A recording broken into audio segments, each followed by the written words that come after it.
The Horrible Gamers podcast may contain content not suitable for all ages. Listener discretion is advised.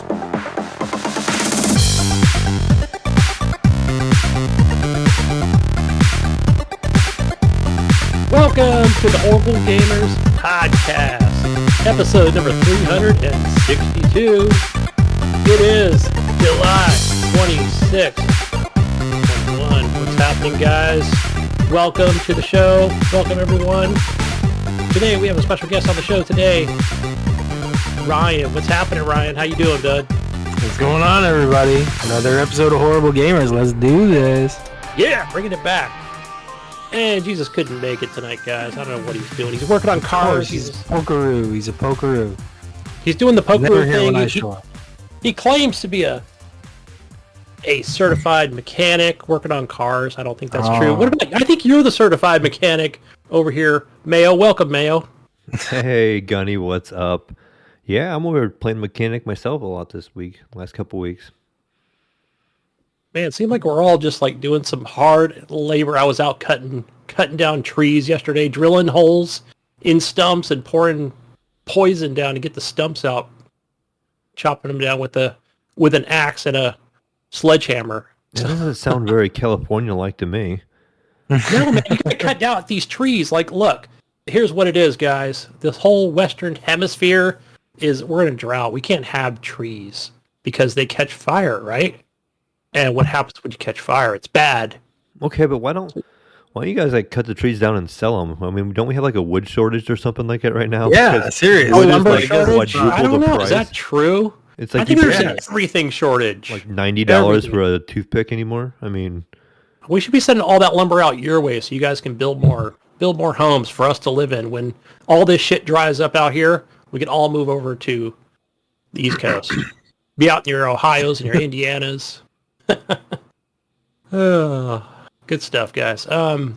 Anyway, we have a Twitter machine @_horrible gamers. Go check us out over there and leave us a review on the iTunes store. That is on the great iOS. is it the only place that we can leave reviews yet? I know Apple is the only one that had it for now. I don't think Google will let you do it. Have you tried, Ryan? No, it doesn't let you. I think you can. Yeah, there's no rating system for it. Yeah, I haven't seen any on like Google. I think even Apple's the only one that does that. Yeah, so Apple is awesome. That's why. Apple rules. We're gonna have some article about that later to prove it. We do have I wonder if can you rate us over on Facebook, because we do have a page and a group over there. It is Horrible Gamers Podcast Community. Facebook.com/group/horrible. I think gamers. you can leave reviews on the page, on the Facebook page, if you want to. Yeah, hit the like on the page, request to join the group, and answer a couple easy questions on there. We'll let you right on in to the awesomeness of HTP. We do have a Patreon. Oh my gosh, we forgot Patreons, guys.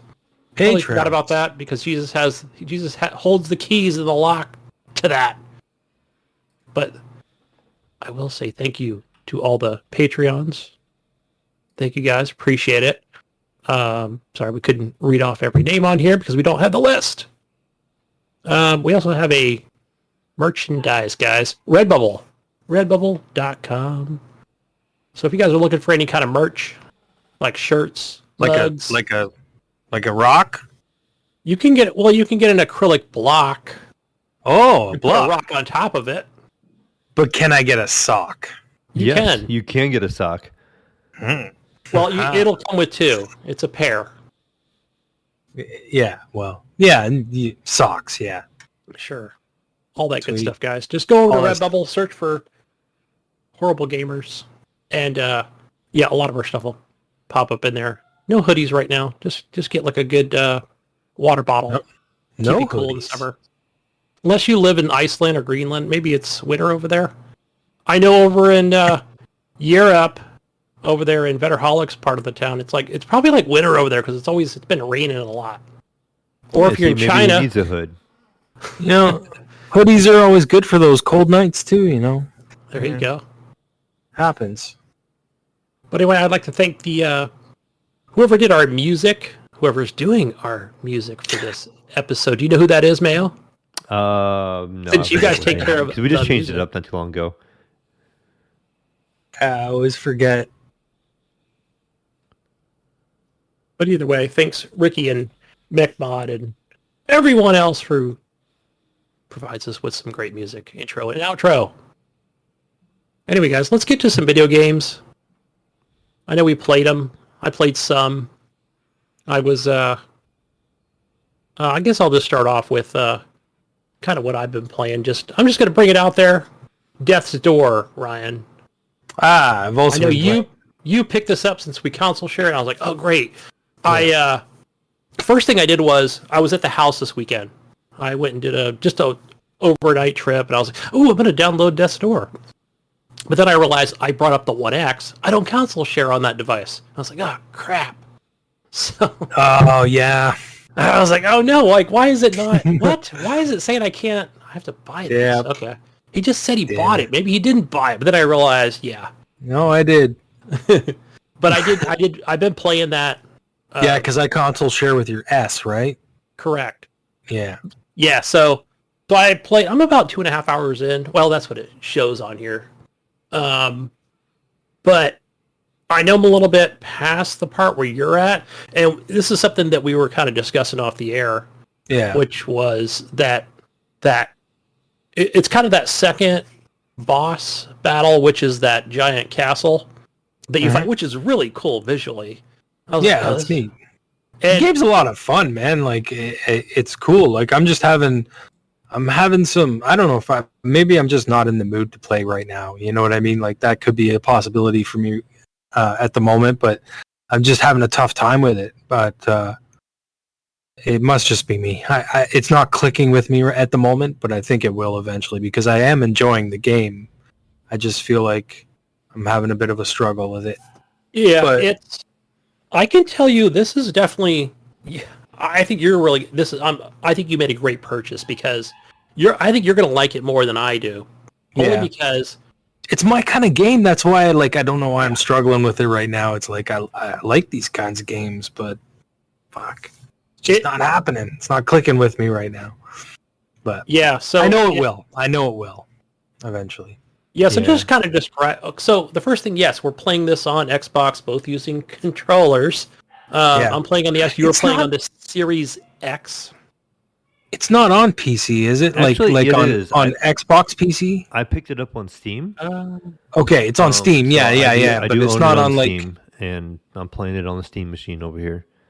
it's not on the PC Game Pass is what No, just it's on not. on like Right. the Windows Store or whatever, right? I believe so. I know Okay. it's not on the Xbox Game Pass. I always check before I buy a game anymore. Right. Yeah. But no, I went ahead and bought it on Steam. I think it was on sale. I want to say it was on sale for $17, I think. Yeah, it was $17 on Xbox as well Yeah. in the US. Yeah. So I went ahead and just picked it up, and I only got a little ways into it myself. So you two are probably further along than I am. It's a neat little game. It's pretty fun.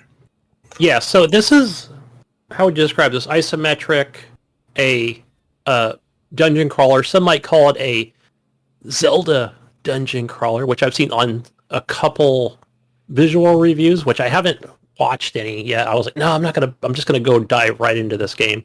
But you are a Reaper of Souls, man. As And a you are raven, collecting right? souls. You're like a You're raven. yeah, You're a crow. you're a crow. Yeah. Yeah, it's funny to kind of even see it. Basically, you're a bird that doesn't fly, right? Maybe you do Yeah. eventually, but not. Yeah, I don't know. It's weird, right? And you can't just jump walk or around. anything, and it's like you just walk around and slice your sword and shoot your arrow. Then right Yeah. away at the beginning of the game, I went and found this one room kind of off the side. You know, you can do a lot of exploring. You feel like there's a lot Yeah. of stuff hidden throughout the game. And I found an umbrella, and I got to I take I that. found that too. found Yeah. that And so you can equip it, which it does less damage, but you know you can attack with the umbrella. I'm like, what's Oh, I the didn't even point- equip that. The point of this, but okay. Well, you don't equip it. It's like it's not for that. It's I think there's probably something in the game later on that you might need it for. I think when you have it equipped, if you're not using it, you have it open and above your head, like it protects you from the rain. And or like, I something. think there's a section where you might be able to get through some water because you have that over your head, and you can walk under a waterfall or something. I feel like that's what's going to happen there, but I don't know. I have no idea. But that video game logic. yeah. I was, because the first thing that came to my mind, I was thinking that there's a few sections where, let's say you'll have like a seed, right? And what the seeds do is they're kind of far and few between. You'll pick one up and you'll take it to a flower pot, which there might be 2 or there might be 3 around, let's just say the area or the map, right? You plant it and then that gets your health back. But so once it's in the pot, it's there, right? And then it takes time to grow. Yeah, so I thought it was like something like, oh, maybe I can get like use the umbrella for that, but I still didn't. But you're right, that makes more sense. That I'm not gonna. I have wings, right? I would fly somewhere instead of taking that like the Penguin in Batman or something, right? But either way, you're walking around. There is no way to fly around and. But yeah, I feel like it you could pick this game up pretty easy. A is your, what am I thinking of? It's just it's your roll or roll in and roll out like Diablo. X is your light on your sword, which I haven't changed anything yet. And left trigger and B, I think, is your Your arrow. Your arrows, right? And then Yes. right trigger is like your heavy attack with the sword. But so far, yeah, I think it's pretty good. I'm just at this puzzle right now. It's almost like a chess piece. I think I'm going to skip it and then just go meet this witch who lives down in this dungeon. I don't know. It's kind of cool. Like, so far, it's like I met this guy down there who has like it's basically a pot on his head. And, like a fire pot or, it's a pot with a fucking campfire. Hey, man, spoilers. Oh, sorry. But it's funny. I'm not going to go into what he, yeah. Yeah, I'm just kidding. Yeah, it's cool. He's like, I'm cursed. He's like, I got soup in the pot as my head. You want some? It's kind of funny. Yeah. But yeah, the enemies seem it's got pretty good easy. humor. It's got good combat. It's that dodge and roll and strike kind of combat. It's an isometric. Is it isometric? Yeah, it's not top down, right? It's isometric. Yeah. Yeah. You know what this reminds me of initially is, since I'm not a big Zelda player, or I don't own a Switch, or really haven't gotten into those games, is that Ukulele, the second one. It kind of gives me a little bit of that vibe, does it not? I mean, that one's a little different, where it goes from isometric, but then it goes back to more of a platforming style type game. But that was more like a Donkey Kong Country kind of game. Yeah, there you go. But it did go isometric at some point. Yeah. I never finished that game. That's an awesome game, by the way. I know I talk about it all the time, but I never fucking play it. It's a great looking game. But yeah, I'll continue to. That's a good purchase on that one. Man, what else? So yeah, just yesterday I was with my limited internet at the house that I only use 3 times a month. I can't remember what the data plan that we even got, but wasn't the best one. But I did end up downloading Forza Horizon 4, and since you talked about it last week, Mayo, and yeah, logged in, and I just drove around, just different cars, unlocking roads, just doing random fucking races. There's so much you can do in that game. I just feel like it. Yeah, I don't know. It's like so much. You open it up, right? That game of all of them was the one that overwhelmed me. I was just like, yeah, there's just too much to do here. I don't want to do all this stuff. If you open up the map and you think, oh, okay, I see the new, it'll say new, right? New race, whatever. Isn't really a new race though, but it'll show them all dotted around the map, right? And you're like, okay, there's like, what is there? Probably like 14. That's not bad, right? 14's not bad. and it'll show all the completed ones or whatever with either stars next to them or something. You'll have barn finds out there. You're like, okay, let me go do this. Like, oh, okay, I'll do this quick race. Cool. All right, that one's down. And then you go in, you'll say, there's like a series of races, right? That can be a little confusing because it'll say like, oh, you're already started a different series. Are you sure you want to start this one? Then you're like, well, wait, which other one did I have open? Where was I supposed to go next with that? And let's say you even complete that or a race. Basically, the map will come out again and go, boom, there's more new races all over the map. You're like, okay, this fucking game never ends, you know? Yeah, there's just so many types of races and then so many races in general. I remember thinking, I think I did all the, maybe the circuit ones, and then I found a couple more series. Then like I went a long time without playing the game, and I fired it back up, and there was a bunch of new stuff to play. I'm like, oh no, more, you know? And it just, you know, I like that you can go in the map, and you can actually edit what shows up, so you can like uncheck certain things. So I would check only one race type. I'll clear them all. And then you just have the one race type. Okay, like I want the circuit, or I want like the street races. And then only the street races will show up on the main map. And then you can just kind of navigate to wherever you want to go. But I'm to the point now anymore. I'm so like kind of tired of just driving around on the game. Even though it's such a fun game, I just quick travel everywhere now. I pretty much got the house that gives you the quick travel to anywhere on the map. Yeah. And so once you move into that house, you can actually just quick travel anywhere on the map. I mean, it costs you like 3,000 money or gold or whatever you want to call it, whatever the currency is, if it's dollars or what. But then I just quick travel to there and do the race, and I quick travel to the next race and just kind of progress through it that way. Yeah, I think it's like 6,000 credits. I don't know. Well, I guess I wonder if it depends on how far you are away from the location you want to go to. I'm not sure of. I think for the barn finds, my gosh, those can be so fucking boring. Where I'll attempt it. I didn't do it yesterday, but I thought, all right, let me go to the YouTube and check the location so I'm not driving around for an hour and a half wasting my time. But I guess my mindset's different, where I don't mind driving to the location. It's rare that I fast travel. Mm-hmm. Unless I want a different car. Like, for example, yesterday was, all right, I'm going to go up to the northern part. I want to discover some roads because there's like 513 roads or something. I'm already at like 380. So I'm close. I only have like 200 left. And only? I'm like, oh, yeah, that's just me, right? I'm like, that's probably an achievement for my, that's going to go on my Xbox, right? So I did fast travel back to the, I forgot what they call it, but whatever it is, it's like the main place of where you pick up your cars, Horizon event or whatever it's called. And I was like, oh, let me just get I don't want like a Ferrari or a Lamborghini or whatever. I just went with like a 2013 BMW. And I just want to leave it one color blue or something. And it was kind of cool because if you play this game, it's where it feels almost like I can feel the weight of that car, right? And if you're holding down that right trigger, that gas, it's pulling to one side, so it's not this perfect vehicle. Right, but it did feel good. It almost felt, it felt realistic, right?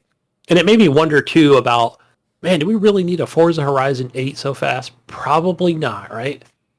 They probably realize, like, look, we can put all these Forza cars Horizon in there. 5, you mean? No, I mean Forza. Sorry, Forza. Motorsport 8. Yeah, it's like I can definitely see why we don't need that right now. Mm-hmm. Right, well, you can the almost. Next Forza is coming out next month? 2 months? No, November. Yeah, November. Oh, I thought it was closer than that, I guess.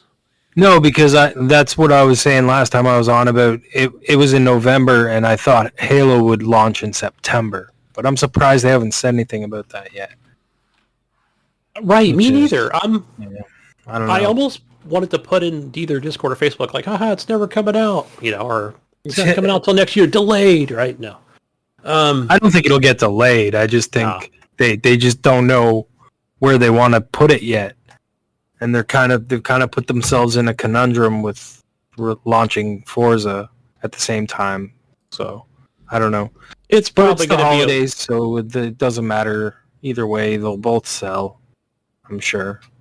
Well, they're quite a bit different from each other, at least. You know, they're not like what EA did and release 2 shooters at the same time. It doesn't matter if they sell, actually. You know what I mean? As long as they're selling Game Pass. Right. I'm thinking. My prediction, just my quick prediction on that is going to be like, I'm going to say October for Halo. I don't know. Just throwing it out. But that's when Back for Blood comes out.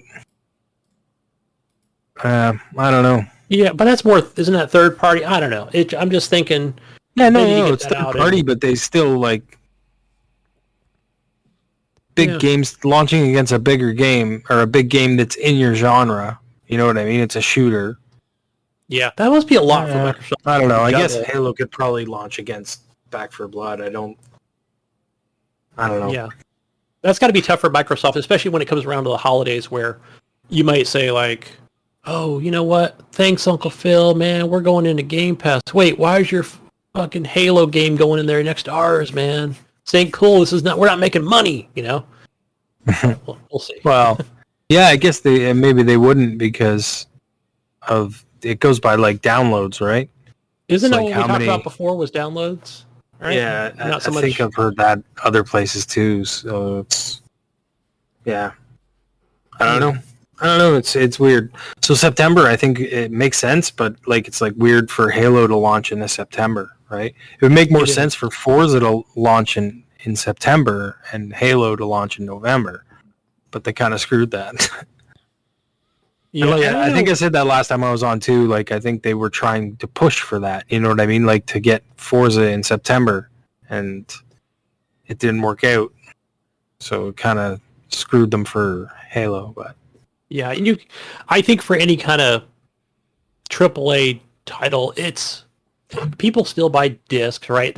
They want to get that full scope of the market, right? Get these discs out to.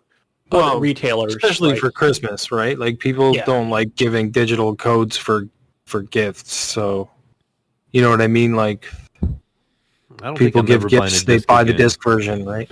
I don't either. You know what I mean? Like, but not everyone is like us, and especially when you're buying gifts for people, you know what I mean, right? Just to throw a story in here, just the other day, I was having a bad day, and I come home from work. Good day at work. I drive all the way home from work, and I get to my complex, and I have my Camaro, and I don't have my other key to get into my apartment. I left it at work, so I don't have that key on my Camaro key because it's just a Camaro key by itself. So then I have to turn on and drive all the way back to work, and I drive all the way back to work, and I drive all the way back home. So I just added like 45 minutes to my travel time, and I get home, and I finally get my apartment door unlocked, and my dog meets me at the door, and she's all happy, and I look up. And there was stuff scattered everywhere across my floor. And here my dog got into my switch cases, and she got every one of them open and chewed up every one. The artwork of every case, she got like the paper pamphlet out of it. Like she like ripped it out and shredded each one. Oh wait! Your switch carts? The Switch cartridges, or the games, you know? Oh, the cases that they were in, right? And a couple of them, she popped the games out of the cases, and she chewed on the games. So now the games have like little teeth marks in them and holes through them in spots. But luckily, every single one of them works. So really, good job, Nintendo. That's right. I mean, things have like holes in them and teeth marks all over them. I had to find them. I wonder. One was under my couch. One was underneath my ottoman. I'm like looking around, but I don't have a single case anymore for my. And those things are so tiny too. Yeah, and they taste like shit, dude. I'm like, she's probably they taste so bad. Remember we were looking at those on the show. You know, but no, I managed to find them. Do you have video of that? No, I didn't record it. That would have been pictures. The best. I can take pictures. You need to set up surveillance of your dog, dude. Yeah. So that was part of my day. And then later on that day is when that's the same day I ruined the rims on my Camaro. Like I'm like I had some other things that happened. Bad day. And so then I'm like, I'm just gonna go wash the car. And I bought this cleaner for the big community that doesn't know, because I know I talked to Gunny and Jesus and them about it. I bought this rim and tire cleaner. Took my car to my in-complex car wash that we have here. You and the butler. Cleaned it all up. I'm like, I'm just gonna get the car clean. It's been a crappy day so far. And I bought this new rim and tire cleaner to get the tires nice and shiny because I haven't used anything like that on them yet. and I sprayed down the front tire, sprayed down the back tire, went back, rinsed off the front tire. It looked all black and shiny and it looked great. Went and did the back tire, looked all shiny and great. So I go over and do the driver's side, do the same thing on both sides. I go back to the passenger side where I started, and when it finally dried, it like started eating some of the paint off the rims because it had like glossy, like black rims, and it started eating the finish off of them. So here, either the content in the cleaner was too strong, the acid in the cleaner was too strong, because it started leaving like corrosion, like on my brake calipers and stuff too, where it hit my brake calipers and it actually left like white marks on the calipers because they're painted. And so I got feeling that cleaner was probably pretty strong, but also the wheels didn't have any kind of clear coat on them. So I am spending a day this week like redoing my rims in my car. So it was a whole day project. Jeez. But I mean, at least you have your. I mean, it's probably great that you have your brother, that has that shop, right? Otherwise, it would probably cost you a lot, right? Yeah, it would have been cheaper to just buy new rims, which I was ready to do. If they didn't turn out with us just redoing them and putting new clear coat and everything on them, I was just going to go out and buy all new aftermarket rims and do it that route. But they actually turned out really well, so. That's good. I didn't have to do that yet. Yeah, because any kind of car parts can certainly be expensive. Ooh. But yeah, definitely back to that Switch thing. I'm not buying any more Switch cases. And they were just sitting on the entertainment center, no, you like need right to with put your TV. Switch cases away. Yeah. Well, I don't have anywhere to like put them in. I don't have anything enclosed. And so, like a drawer or something to put them in. Yeah, and she's never touched them. They're on the top shelf up on my TV. And but you were late, and she got hungry. I guarantee you were late coming home, and she was like, "Where is he? Where is he?" And then she started looking for something to do. Those remind me of him. Let me chew those up. Yeah. How dare you give me dinner late, Mayo? The funny thing was, if I chew on this, he'll come home, right? Right. And he'll come home and tell me, "Don't do that." There's 3 shelves on there. On the second shelf, the middle shelf, right, was like 2 old Xbox One games that I have the disc for. Like the only 2 discs I ever bought for the Xbox, and they were one was like a little $5 game. It was Surviving Mars, and we picked it up at a place called Deals here in Columbus, Ohio. They sell everything for $5 and less, and it was kind of new before it ever came to Game Pass and everything. So we just picked it up, and then the other one I think was one of the NBA 2K games. That was laying on those 2 were laying on the shelf. Because that's the only that 2 came that with your Xbox, didn't it? Yeah, and it might have. I got a digital code for that though. I think it was a year newer. I had the year before that. It was cheap, and she didn't touch those. No, she went and got the Switch games off the top shelf. You know why, Mel? Your dog is an Xbox fan. Yeah, that could be. Not a PC. And I was really nervous too because in the midst of all these cases on the ground and being chewed up, 2 of my Joy-Cons were laying on the floor too, where she knocked them down, but she didn't chew on them. So that's lucky because the dogs go for those knobs, the little rubber end on them, little joysticks. They chew the shit out of those. So things. I'm really surprised she did not chew on those. Which I have 4 of them because I bought extras for Mario Party when my kids were over. I can't believe the games all work. That's crazy. Yeah, I popped it in and thinking this thing's gonna be completely dead, and one of them was Mario Kart, like the Mario Kart, whatever, the one that was on the what was it on the last Nintendo, the Wii U. They just Mario Kart 8 Deluxe. Yeah, the 8 Deluxe, and that was one of them, and it worked fine. And the other one was it was that one Zelda game, like not like the Zelda series, but the one that became like a fighter, Hyrule Warriors. Oh yeah, it was one of those, and I think one of my Mario, just like the regular like new Super Mario World, or whatever. I think that was one of them, but yeah, I think I'm done buying physical copies of anything anymore. Yeah, I hear you, man. Yeah, but Nintendo, I just don't trust their digital store. Like, I don't know. They've never handled their digital purchases well. Nothing continues on. Everything's cut off at some point. Yeah, it's rough. I don't know. Or it's like that's why. Like, I don't have a Switch anymore, but if I did, I think I would probably still be buying digital or physical for it, because then I can at least trade it in Right.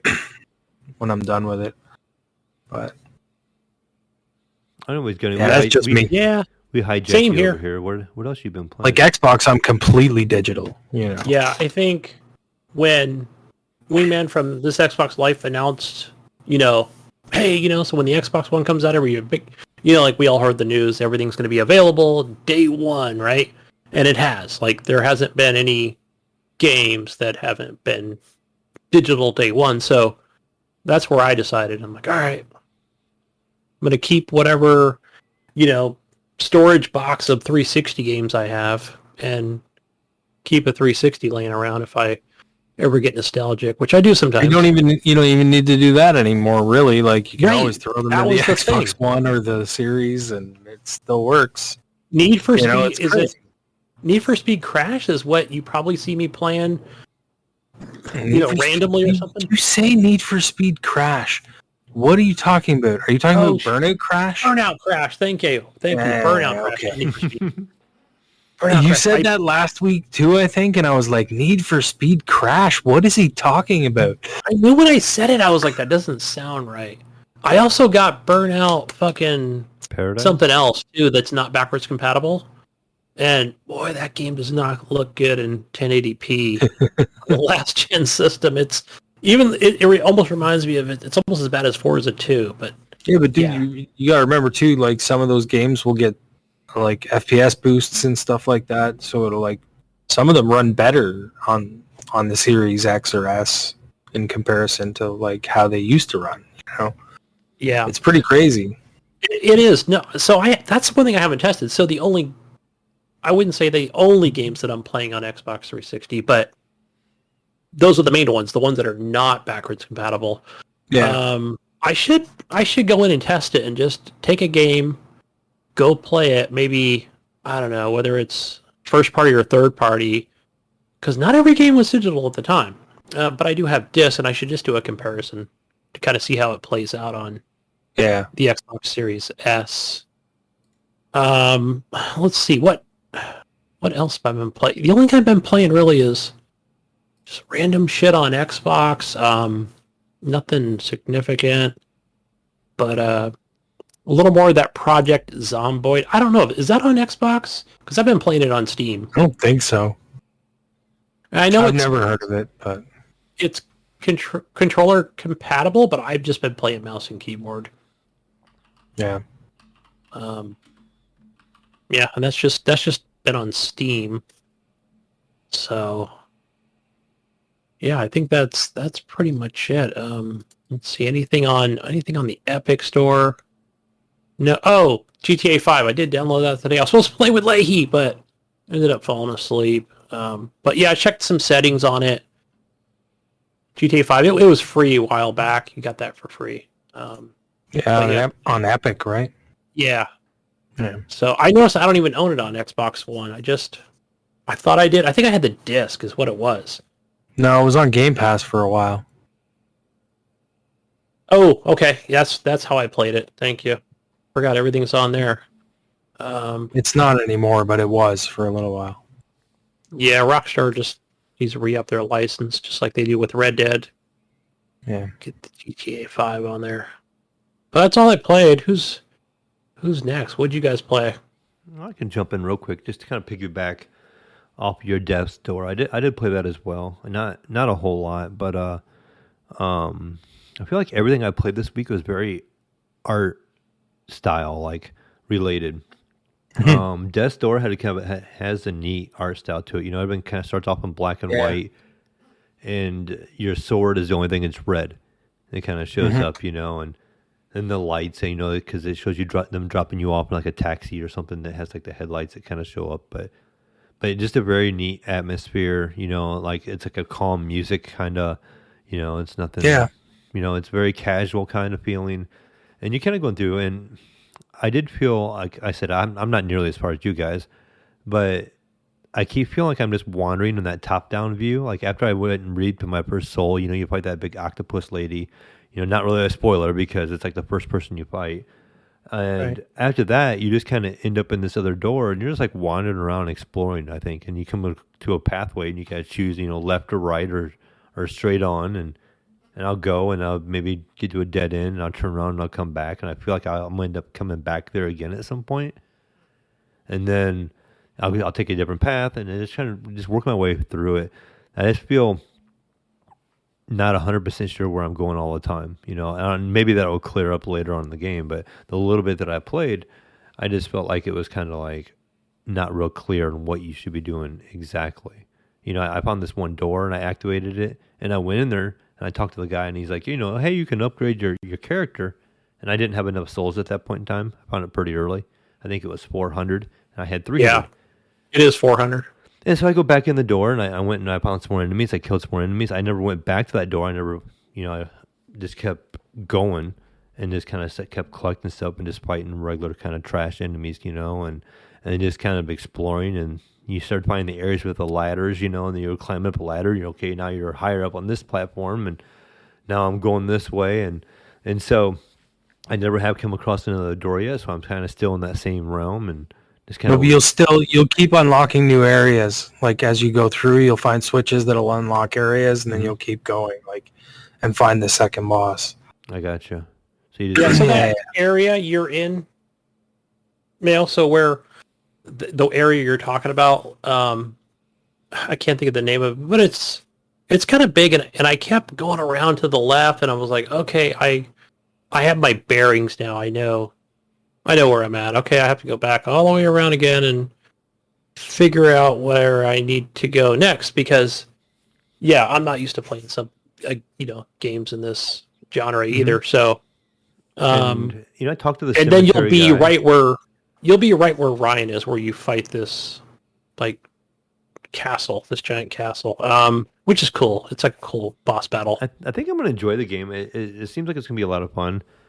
Like I said, blown away initially by the art style. I was kind of looking for something to play. Not really a whole lot going on this week, gaming-wise. Nothing is really speaking to me. So I'm just going to try Death's Door, I know Dead Kamikaze, was over there, and, he was talking about it, and he really enjoyed it, and it's kind of candidate for his game of the year. I'm like, all right, you know what? I haven't played it in a while. I'm going to pick this up on Steam. So I went ahead and picked it up on Steam on the PC, and it's limited to 144 frames at 1440. So I went ahead and put it on my really good monitor, because I have a 280 hertz monitor, but it wouldn't let me go up that high, I don't think. So I put it on my 1440 monitor, and the game looks really good. But I mean, I'm starting to guess now. Maybe I should just bought this on my Xbox, because I'm kind of looking for reasons to play my Xbox and play on my OLED in my living room. And this probably would have been a better choice to play in my living room, than me coming in here on my PC and trying to play on my PC. But I've been enjoying it. But another game I kind of started playing is it was on Game Pass. So this is on Xbox Game Pass. I'm playing it on PC again, but I did play this on my Xbox. Blood Roots. So I played that. This game is very similar, in my opinion, to this. Very art style again, but lots of blood. Yeah. Yep. Lots of dismemberment and blood and stuff. But again, it's your top-down isometric, and you got like this little wolf head on top of you. It's like the skin of a wolf on top of you, and you just basically are in an area, and you have to clear it, from my understanding, of all the enemies as fast as possible, and it gives you a rating. And you have to clear out a little area, and it opens a doorway, and you kind of go into the new area, clean that out, and pretty much everything from what I'm finding can be turned into a weapon. You can kill a guy. I picked up a corpse and was using his leg as a weapon for a little bit until it breaks. Then I broke a fence, took a piece of the fence, used it as a club for a little bit, and then I found like a I don't know if it's like a harpoon gun or whatever it was, but you shot it, and I thought it was like a skewer. And you just kind of like zoom through the map and just kind of latching on to guys, and then I found that or swordfish. Yeah, there's a sword. It's not just a regular sword. It's more like a... No, I was thinking swordfish or skewer. I can't remember. There's like two different... But I like the dynamic of how it changes. Like, that'll just be like a straight... You'll get like a long-range kill, but you're going with the actual weapon itself, right? Because there are like things where you might pick up a gun, and again, these things are like you get 3 shots each on most weapons right before it breaks. Some of them will be like 1, depending on what it is. But yeah, it just I don't know. Smaller stuff like when you pick up like a stick or something like that, it only takes 1 hit. But if you have like a sword, it's 3. You get 3 strikes. Yeah, most are 3. Like some of the the bigger weapons, sure. Yeah. But yeah, I mean that game, so far the what I played of it is literally trying to get through it as fast as possible. Try to find the enemies, figure out where they're all at. Almost kind of memorizing where the layout of the map. Maybe the first time you're gonna kind of go through it and you're gonna like figure out where all the enemies are at. And I've actually let myself die and try to go back through the map again, and so I could do it a little faster because it times you more or less. And so I know where to go. I'm like, okay, there's a group here, there's a group there, there's a group there, and a group there. There's 3 guys in this area, this platform. There's 4 guys this one, but it does kind of have that 3D look. You can kind of get behind the rocks or like you're in a low area. It'll make like a shadow kind of showing where you're at, but you can't like see it. I wish you could spin the camera around or something like that. I know. To give you a better feeling of what's going on sometimes, because sometimes you're on this platform or this little area all by itself, and there's a higher area by it, and you're kind of behind it, and it shows you like a silhouette of where you're at. But it'd be nice if you could like pan the camera around and see what you're trying to jump on and stuff like that. So, but again, it's a very art style heavy game. It's blood everywhere. When you hit somebody, they break into pieces. And then the final kill, it's like a cartoon almost cutscene. It's like a dance. You know what I mean? Like it's like when you get in the groove and you're hitting everything like just in time. You know what I mean? You get in the rhythm.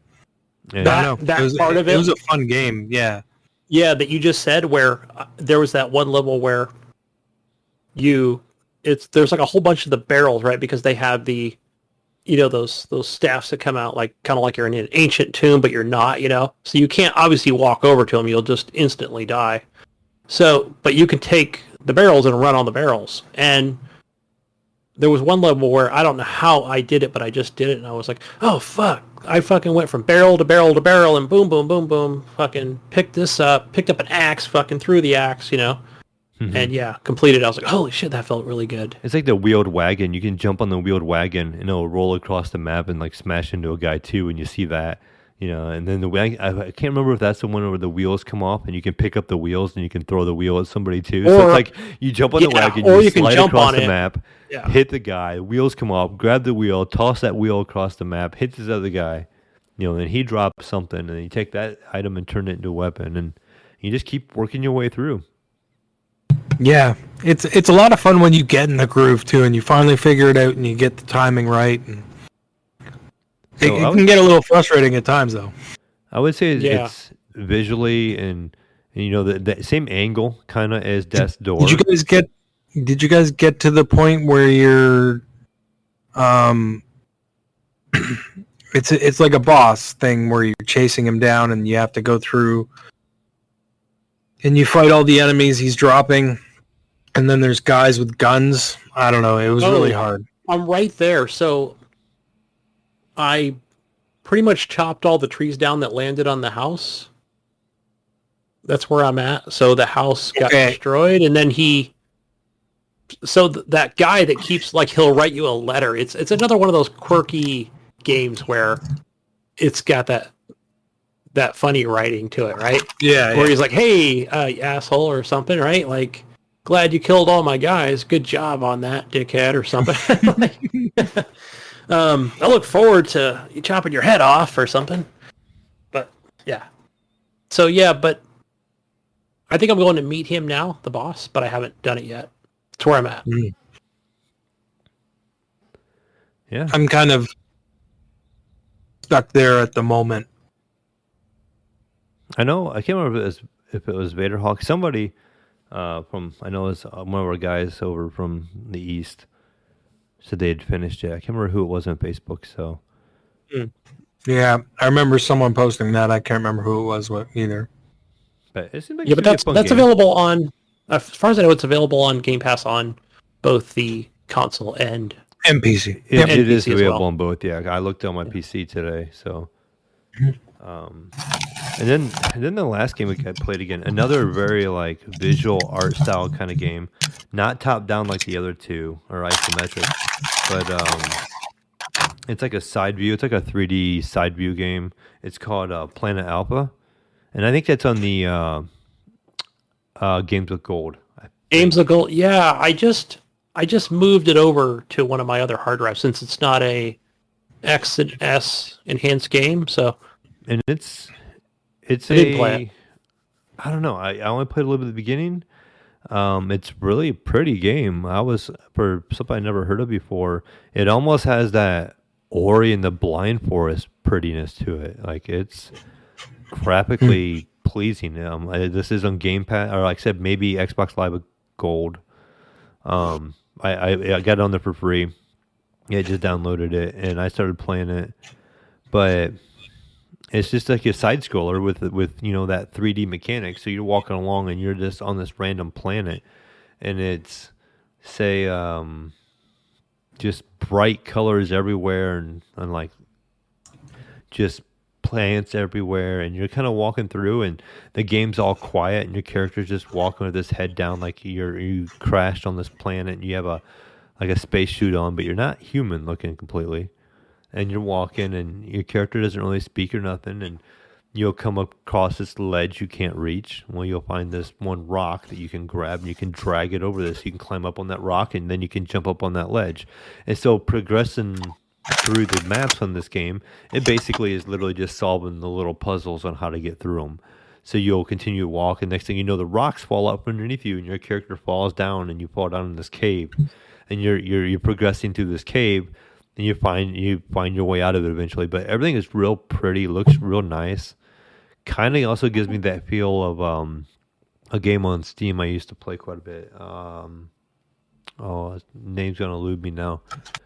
You had a wizard, a rogue, and a warrior, and it was like a side scroller. It was a puzzle, and basically you would solve the puzzles to kind of get through the environment.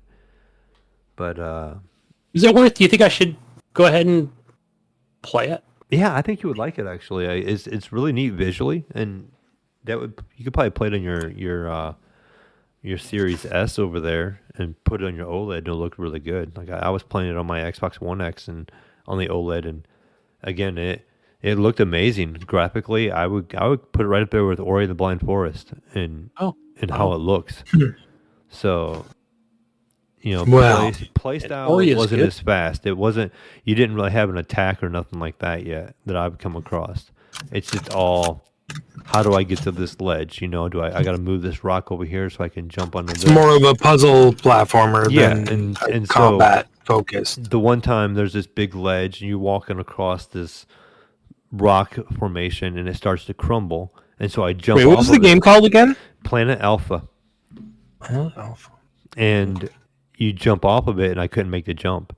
And then I realized the second time after I died that you have to stay on the rock and it starts falling to the right. And then once it gets so far over as it's fallen, then you can jump off of it and you can grab the corner of the ledge and you pull yourself up.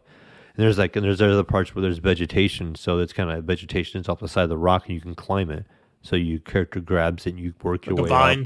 Almost. Yeah, and then so you're like, okay, you're there and this and that, but it's just a really neat looking game. I'll check it out. I just thought, okay, you know what? I'll move it over. Eventually, I'll get to it. It could be lots of color. Could be a week. Could be a year.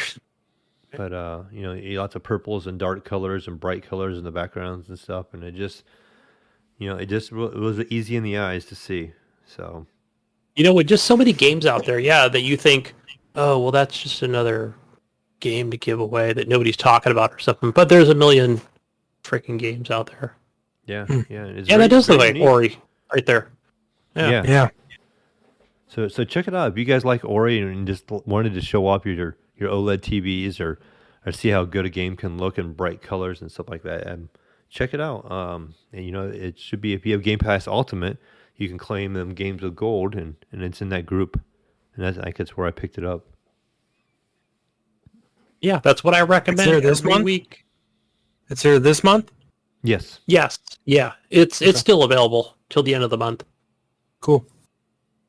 I'll take a look at it. Yeah, that's pretty I much love been Ori, so. for me. I been messing with my Camaro a lot this week. So like I said, I had to redo my wheels, and so I did some traveling here and there, and I drove back to my hometown and did some work on there, and it's been kind of keeping busy around here. So pretty much all I was able to get into. I'm just kind of waiting for that.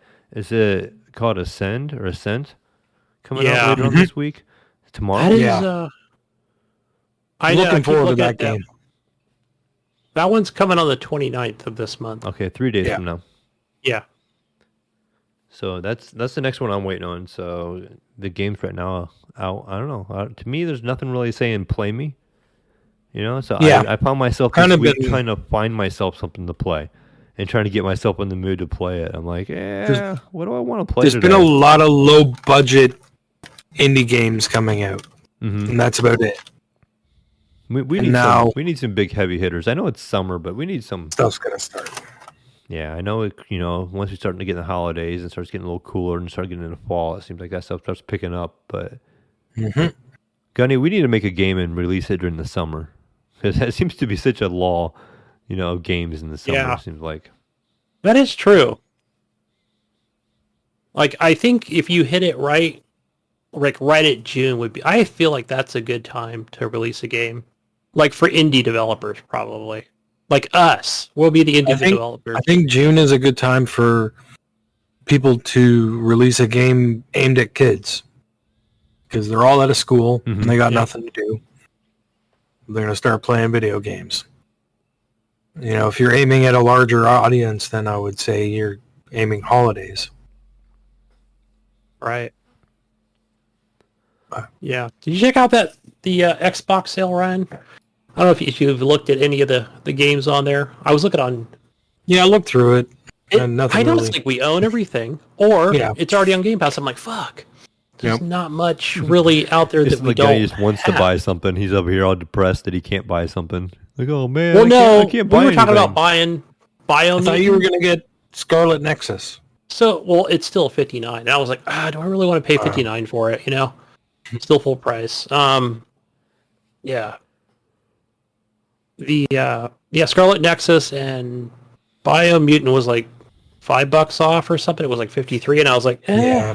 I don't know if it's really worth 53. I still Get me down to that $40 mark, that 37. I'm sold on it. That to me feels like a Game Pass game eventually. Like I know I bought it. On my Biomutant Xbox. definitely coming to I- Game I- Pass.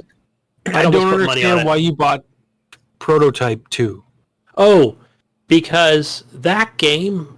Well, so you know how they've secretly have brought a lot of games from the last generation to the next, and they've, so they're branded as Xbox One games or what have you, which is great, right? They're just not old 360 titles.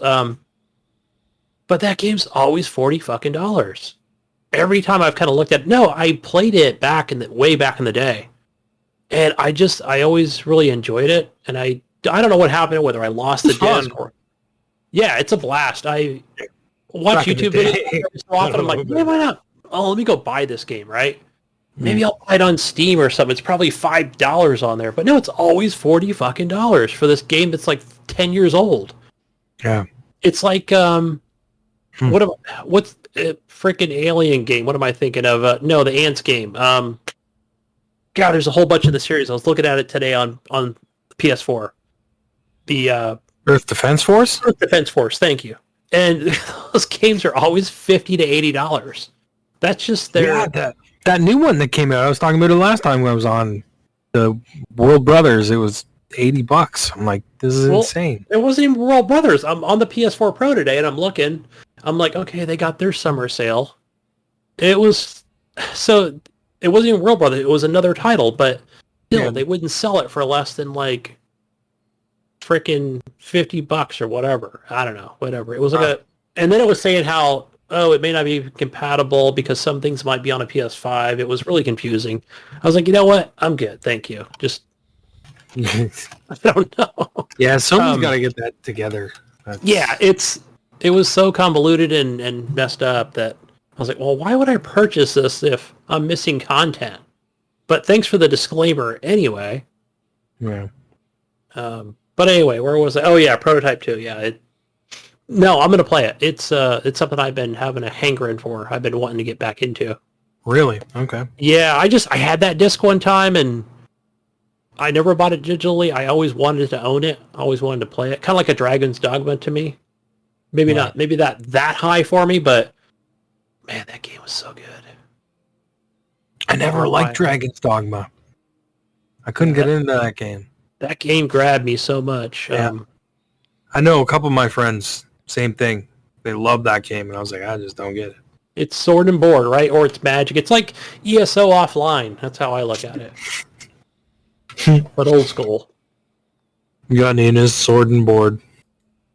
Right? Always got to go heavy, right, Mayo? That's right. Got to go heavy. Got to be the destroyer. I can't be a skilled Yeah, we were talking to Gunny mechanic like today. you guys. Jesus is over here fixing his car. I'm over here working on my Camaro. And Gunny's like, I've been busting up concrete all day. And I'm like, yeah, you're the destroyer of the group over there. Last time we talked to you, you were out there cutting down trees, and now you're like destroying concrete. And Jesus and I over here building things, and we're fixing things. He's a gatherer. He's a gatherer. He's getting bricks and wood. Yes. I'm gonna construct something. Wood. It's so you guys can construct something, right? I'm a vital part of the team. We got to remember this next time we get into a survival game like this. We're going to just send Gunny out to get resources.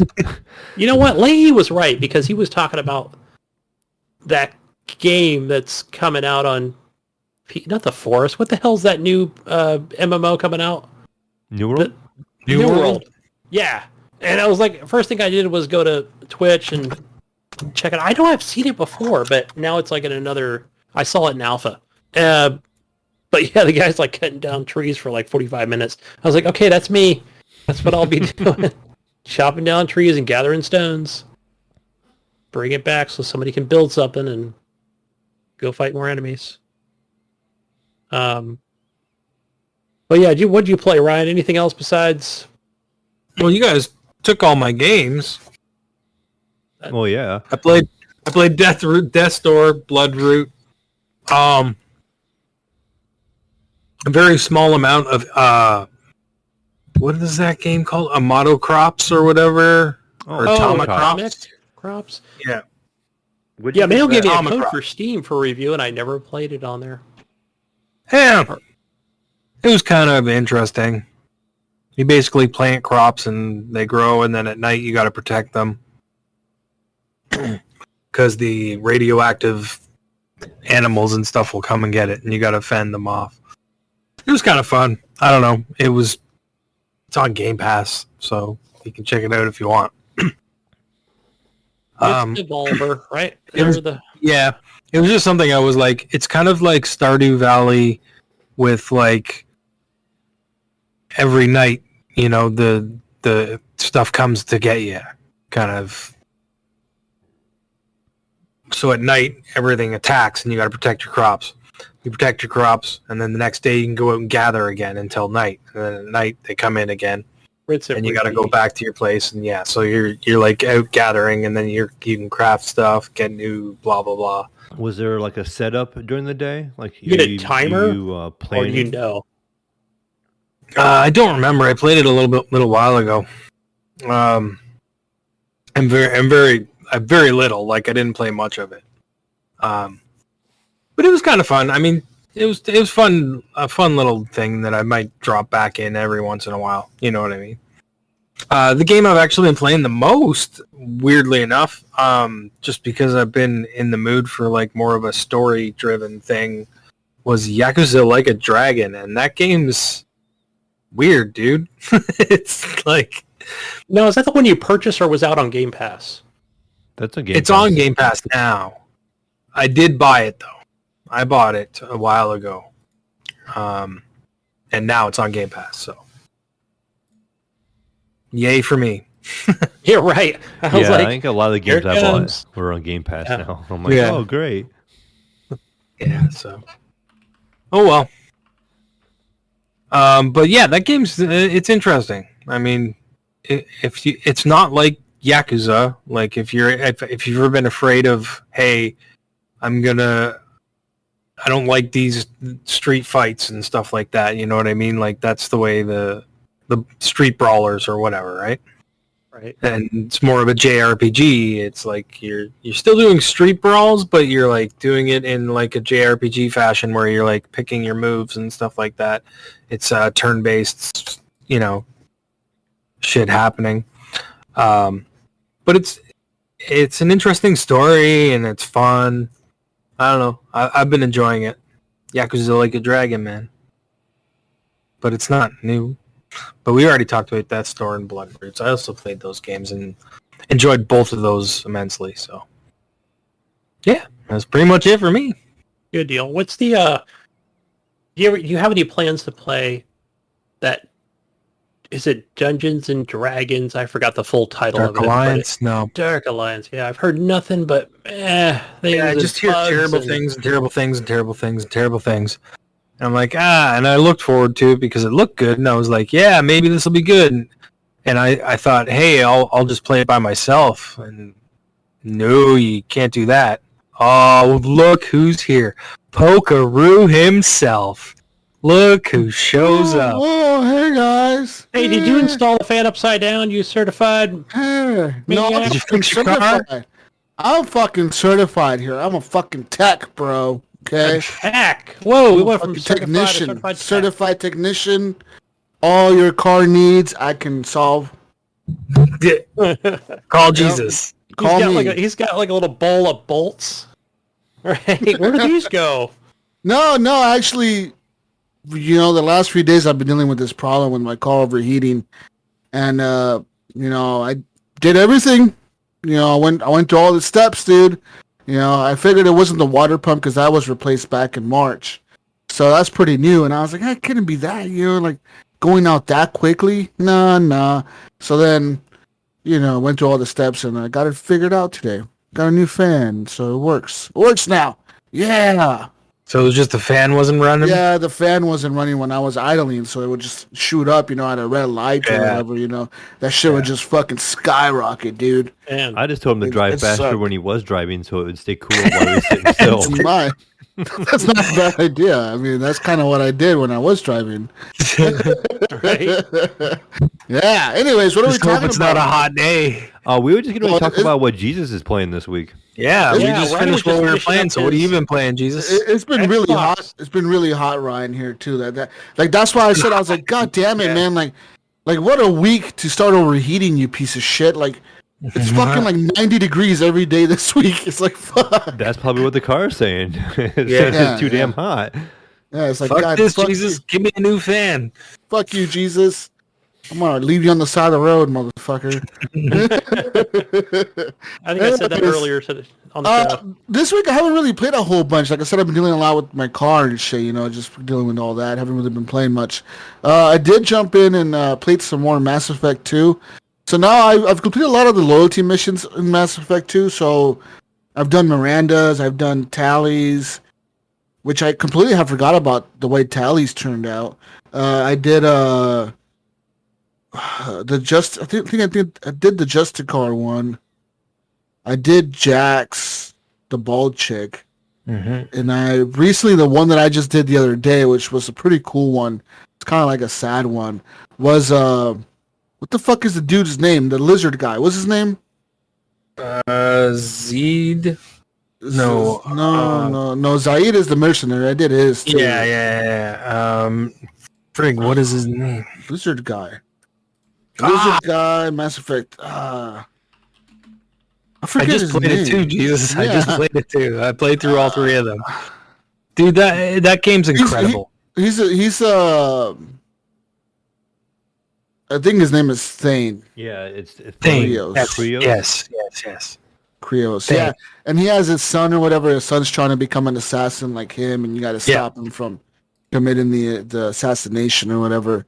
That mission was pretty cool. You go to the Citadel. Stealthing through above. Yeah, it's kind of cheesy. It's like, okay, Yeah. like these dudes are really not gonna see this dude walking around the fucking. You gotta remember, it's a really old ass game. Yeah. That's how games were back then. Yeah, but other than that, like, dude, like the writing and the storytelling in this game, Mass Effect, it's insanely good. Like, to me, it's like, man, like, why the fuck can't games be this good anymore? Yeah. You know what I mean? When I was playing it again, I was like, I remember like how great this was, and like it's even better now. Like in your head, you thought it looked that good back then. You know what I mean? Like you still, like when I'm playing it, it takes me going back and actually looking at the footage to go like, oh wow, it really looked like that, because your brain thought that it looked like the way it looks now. You know what I mean? That's how I remember it, and I'm like, fuck. But like, I'm impressed by the graphics and the details in the game. It's just an incredible story, man. Like, just all the storytelling going on in between your relationship with the characters that you're on your crew or whatever, but also the story between each other. How some of them don't like each other, they know each other from other shit or whatever, or like they got a background, like. It's like, like all these, like I read all the little emails, and whenever like I go up to the like command thing, and the chick is like, "Hey, Commander, you have a new message on your terminal." I always go and check him because I'm like, "What the fuck? Who's emailing me now?" And you get like all these like side like little side characters emailing you, like, "Hey man, like you did this fucking thing over here, and I was there, and thank you for saving this me." way, and blah blah blah. Yeah, like all that shit is really cool. We do you your got, car insurance. then you get some like random ones. Car warranty. You get like some random like, I'm gonna fucking kill everyone. You'll never find out who I am. Like some fucking serial killer shit. Like what the fuck? And then you get like other like weird funky ass fucking emails. But yeah, man, Mass Effect 2 is incredible. I'm playing it on the PS5, the best console made. Dude, I really enjoyed 3. 3 was so good. I was just thinking about I'm not 3 even gonna acknowledge that, Jesus. Just gonna keep moving along. That when we get there. Best controller, hands down the PS5. Okay, the gimmick. Sure. He can't argue with that shock. one, Jesus. The gimmick shock. Best controller ever made. Vibrating The one shock where controller. everyone turns off all the options because they get annoyed with it most of the time. that Except when they're controller. playing. Hey, You know what? At least they made an attempt. I had that new Xbox controller. I got and it's this identical. fan-fucking-tastic controller right here, and it's amazing. It's the best controller that's ever been made. Is that a 360 controller you're holding? Yeah, Jesus, it's the 360 controller. It's the Elite version 2, bro. It's like the price of a Switch right now, isn't it? Yeah. Actually, I traded my Switch in to get it when it came out. Oh, wow. Yeah, I got a lot more than just the controller. I got like $200 in Xbox money too. So yeah. So besides all that, I jumped into some Red Dead Redemption 2 with my friend Leahy. you're still playing that? Yeah, we're playing the online now. So the recent update that I talked about, was it last week or the week before, was the Blood Money update, and pretty much I convinced Leahy and Brink to jump on the online with me, and we're running around doing missions, man. That shit was fun. The only downside to the missions are that once you do them once, you're kind of like stuck doing them again and again and again and again. Like, Well, that's you're like just doing the I same think that's why I missions. keep seeing people poo-pooing on this and saying that. But I think it's for the hardcore players that It's not enough variety though, right? Yeah, they're It's just saying that not. they're just enhanced stranger missions. Is that right? yeah, They're they full really stranger are. I missions? mean, the stranger missions are better. They have been updated, and those are really good. But like the missions you do with your crew or your posse, like those are kind of well done. They're pretty cool missions, but you only have so many to do, like a handful. And then once you do them all, it's like, why I've done all these, and then Rinse and repeat. Yeah. there's a main mission. So like all these little missions are earning you capitale, which is used to unlock the main heist mission, and you gotta like earn so much capitale to fucking unlock the main one, right? So you're grinding out these missions to unlock the capitale to unlock the main one, which is like the opportunity mission. And this is one about there's a diamond on a train. There's a bunch of cops protecting the train, and you have to go to the train station, and you kind of have to your crew has to kind of like mosey around and kind of like not create panic, and like, so then you find out opportunities. Okay, so like one way to get on the train is, you distract the guards by setting off the fireworks on the boat that's on the water. There's a bunch of fireworks set up, so you can set off the fireworks, and the guards will start walking towards the boat, like trying to figure out why the fireworks went off early. Or you can set up a blockade down the railroad tracks. If you listen to another guard, he'll talk about how they pulled off the guards from this one checkpoint, and because they wanted him somewhere else for something, for the governor or something. So he's like, this checkpoint is empty or whatever. So you go to that checkpoint and you take it over and you set up a blockade for the train.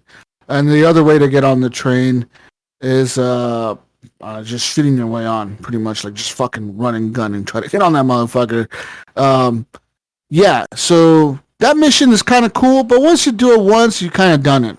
Like, Yeah. like, okay, like I did it, like I've done it with Leahy, like we did it to where we did the fireworks, we did that, then we did it again and we did the fucking roadblock, then we did it again and we just shot our way onto the train. So it's like, we kind of seen it all. Like it all, at the end of the day, it's just a shootout. And we on the train, we fucking kill all the cops and we run away on our horses. And then, like, we don't really get like much. You're always against AI, right? Like, it's not real people. Yeah, it's always against AI, and it's not really that challenging. I mean, some of the missions when you are earning the capitality, like some of the stagecoach missions where you have to like get this bag of money from the stagecoach or whatever. You stop the stagecoach, you rob the people on the stagecoach. Like when you're running back to the base, it'll tell you like, hey, right now you are like a targeted player. Like people on the map can see you. They know you got money. And they know you got money, so they can come and kill you and take your shit, and keep it for themselves. So that's kind of a little risk situation there. Yeah. But a lot of times people don't fuck with you if you're on a posse, which is how I usually run. So like it's 5 of us, dude. If you and your friend are playing and you're gonna go against 5 people, chances are we're gonna fucking kick your ass. We're gonna kick your ass if you show up and you try to steal our shit. But it's kind of like, like that stuff does happen in the game. Because the other day I was playing by myself and I was randomly like in the desert and I saw this like campfire. Like I was treasure hunting. I was looking for like this treasure on this map. I was like, okay, the map says to go here. I'm just treasure hunting. Jesus is just chilling out in the desert on his horse, treasure hunting, Mayo. And I see this fucking plume of smoke coming out of the distance. I'm like, smoke usually means a camp, which usually means enemies or people that I can rob and kill, or just a camp or something. So I'm gonna go towards the smoke. So I went towards the smoke, and there was like a bunch of the Pinkertons, like the FBI guys there, like a bunch of them, like at least 20 of them. And I was like, what the fuck? They had like a roadblock set up, and they're like, hey, you better get away from here. We got this. This is government fucking business or something. And I was like, what the fuck are they doing? So I kind of just like left them alone. I didn't go into the checkpoint. I kind of just like was still like running around that little part of the desert, fucking doing my searching for my treasure, right? And I'm just hunting animals and killing rabbits and shit, fucking birds and whatever, trying to just waste time, just trying to find this fucking treasure that I couldn't find, this chest. And then I heard all these gunshots, like all these fucking gunshots. I'm like, what the fuck's going on at that checkpoint? And I run back there, and there's these 2 guys, like I'm assuming they're doing like a mission or something, and they just run in that fucking checkpoint, and they fucking killed all the Pinkertons. They're just fucking shooting everything, dude. And then the Pinkertons turn against me, and I'm like, what the fuck did I do? I just you're an accomplice now. For this mission? Yeah, I'm just a passerby, dude. Like I'm not even part of this mission. So they turn against me, so I kill a few cops, and next thing you know, the guys. We're just all standing there like in a fucking circle, like me and these other 2 dudes on these horses, and I'm looking at them and they're looking at me, and I jump off my horse and I like start looting the bodies and shit of all the dead cops, and they're just looking at me, and then one of them tries to he gets off of his horse and he jumps on my horse, and I fucking pull out my shotgun and I'm like, motherfucker, and he jumps off my horse real quick, and then I get back on my horse and they kind of just look at me, I look at them. They look at me. Go ahead, make my day. I look at them. I point my gun at them. They kind of look at me, and we just kind of go our separate ways. It's like, this is kind of like weird, you know? Like, I'm used to being shot at and killed by motherfuckers, but like, I just helped you guys finish this mission. they just kind of left me alone, you know? They're like, oh, whatever. Like, this dude, I don't know if I was higher level than them or not. Maybe that's what it was. They were just like, oh, we're not going to fuck with this dude, you know? He's higher level than us. But they kind of just let me do my thing, and they did their thing, and I just kept looking for my treasure. All the fucking dead bodies everywhere and shit. I was like, oh, cool, man. And then like, I ran into them in like the little town when I was gonna go do like get a bounty. I ran into them there. They didn't fuck with me. It was kind of weird because that's like the first time I've ever played with random, like real random people that they just didn't fucking shoot me first thing. You know, like I was like, this is kind of cool, man. It's kind of like Westworld or something. You know, it's pretty. Yeah. And then there was like this Chinese guy, like, hey, you speak English? Like some fucking dude really loud. Like his microphone was like blowing out my eardrums. I'm like, what the fuck, dude? And he was like talking about something about teaching him English or something. I was like, I'm not teaching you English, dude. He wanted to learn English, or so he was talking about something about English. I'm like, I don't know what the fuck you're talking about, dude. And he was like, no, China, something about China. And then he was yelling at me, and then he like rode away on his horse. I don't know what he was on about. Okay, definitely Westworld-ish. It's pretty fucking random, okay? Like, I don't know. Yeah, dude. that's pretty random. I was just chilling in my horse, you know? But I gotta say, man, like, Red Dead to me is like a fucking... Every time I get in there, I fucking love the world. I love every detail they put into it. I just wish there really was a lot more love that they put into that online, man. Because that online could be so fucking cool if they just fucking, like... They don't put what they put. They're too busy with GTA. Yeah, that's the problem. You know what I mean? Yeah, that's their. It's not worth it. That's their baby. It's not worth it for them to work on Red literally, Dead. It's not. They make $1 billion off of fucking GTA 5 every year. Like, why would they even put anything into Red Dead? You know, like. And that game's crossed 3 generations. Yeah, and they're bringing it on the fucking new consoles or whatever. You know, it's like, what the fuck? That game came out in. What, 2012, 2013? Yeah. Yeah. It's like Skyrim or something, bro. Like, fuck. Yeah. God, get that shit out of here, dude. Like, Gunny was young when that game came out. Yeah, Gunny was like fucking young over there. I had the disc there. in my hand. It was for the 360. Yeah. I went and traded it in. I mean, it's kind of like, to me, that's crazy. Because I remember when GTA 5 came out, we kept talking about it. And I remember everyone was like, their mind was blown that Rockstar had spent $350 million to make that game. Everyone's like, that's insane amount of money. Like, you guys spent how much making this game? And they're like, yeah, we spent $350 million making this game. Yeah, that's crazy. And that fucking paid off for them. That paid off for them. Yeah, you think? That paid off for them like tenfold, dude. Yeah, big time. They're probably like, yeah, next GTA, we're gonna spend $2 billion. You know they were working on that game even when they were doing GTA 3 or San Andreas, right? I mean, this was probably before GTA 4 came out, where they were like, this is our ambition, right? It's going to be... Yeah, and like... Yeah, that was wild. I remember everyone thought, like, fuck. Or wherever it's based out of. Or... Everyone thought it was wild that they spent that much money on that game, but, I mean, it fucking paid off for them.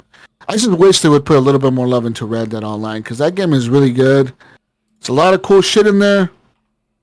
I just wish that there was a little bit more to do. And, like, everything costs so much money to get, man. Like there's this role that I unlocked recently, which is called the naturalist role. And this is pretty much, you go talk to this chick, she's like a hippy-dippy girl or whatever. She's like, oh, nature, don't kill the animals, fucking stupid Oregonian, right? She's this fucking hippie chick. And then free hugger. Yeah, like straight up, like Jonathan Hall or something like that. Female version. Okay? Earth. Yeah. And you know, I go and talk to her, and she's like, yeah, all you gotta do, like, to start these missions is buy this kit from me. And I'm like, okay, cool, I got like $1,000 in the game. Let's put some money into this kit. No, it costs gold bars. Yeah, that's the thing. It doesn't cost dollars. It costs like 25 gold bars, which is shit. Which is like $15 in real life. Why does Rockstar do that? Why do they charge 15 per roll? That drives me insane. That's per roll. That's per naturalist roll. That's per bounty hunter roll. That's per fucking the other role, which is a hunter role, I think, and there's another one that's like. Well, one of the good something things else. was when this. I don't know. I think when it came to Game Pass, even though I already purchased the game, and Twitch was doing giveaways, and it was, they get on their kick for a while, right? So I had like 50 gold stacked up. Mm. Probably because I pre-ordered the game anyway. So yeah, I'm able to afford 2 rolls, luckily. But when I went and bought this on PC, for the $10 version, you don't get shit. You get 0.5 gold dust. That's what you get. Yeah. Which is fine, right? But don't make me fucking pay $15 real per roll. No, that's per roll, and that's like for everything, dude. That's insane. So yeah. Anyways, no, I see $5. I can see $5, but or 10 gold bars or whatever it might be or whatever. Yeah, it's fucking ridiculous. It's a little too much, Rockstar. But anyways, I did buy the Crime Pass, Mayo. It's a Crime Pass. Mm-hmm. Okay, called the Criminal Pass. What do we get to do in the Crime Pass? It costs 25 gold bars, which I had in my thing, so I just used that. And pretty much you just get like Dutch's, Dutch Vanderlyn, the main character, the main bad guy in the game, or your fucking boss in the game or whatever, your gang leader. You get his outfit if you unlock this. You get his outfit. You also get like some bandolier shit. You get like some poncho. You get like a discount for a gun. You get like a discount for ammunition. All this other bullshit. And pretty much you unlock different shit for each level that you go up. There's 25 levels to this pass, but also you get all your gold bars back. So if you beat the 25 levels, you get your 25 gold bars back, which I got in my 25 gold bars back. I'm at level 25 now. So it was pretty easy to reach. So yeah, it wasn't difficult at all. Pass, but like a season pass kind of thing. It's like a battle pass or something, kind of like that. So it was pretty easy to beat. I mean, whatever. It's fucking Red Dead. Anyways, besides all that other bullshit, what else did I play this week? More Ratchet and Clank. I'm at the end of that game. I'm like at the end. I fought the boss once, but it wasn't the end of the game, which I was like, oh wow, like it's still going. Okay, cool. So now, like I guess I'm gonna take the fight to the actual boss. I don't know how the fuck that's gonna. I don't know. Something about I gotta go fucking do something. I'm assuming the game is telling me like, yo, wrap all your shit up. Right? Before we're gonna go fight this big motherfucker. Go wrap all your shit up. And I love the characters in Ratchet and Clank, dude. I fucking like the chick. Forget her name. But there's Ratchet. There's Clank. There's one called Canine or Ribbit. Cat Ribbit. Yeah, and Ribbit, there's like the chick's name. The other robot is called like Cat. Something K8T. Cat. I don't know. Something like that. Yeah. Let me look her up real quick. It's a little yellow robot. Look it up. Hold on. What the fuck? Gotta find her name now. I can't find her name. What the fuck? How do you not find the name of that little robot? She's like one of the main characters in the game in this one.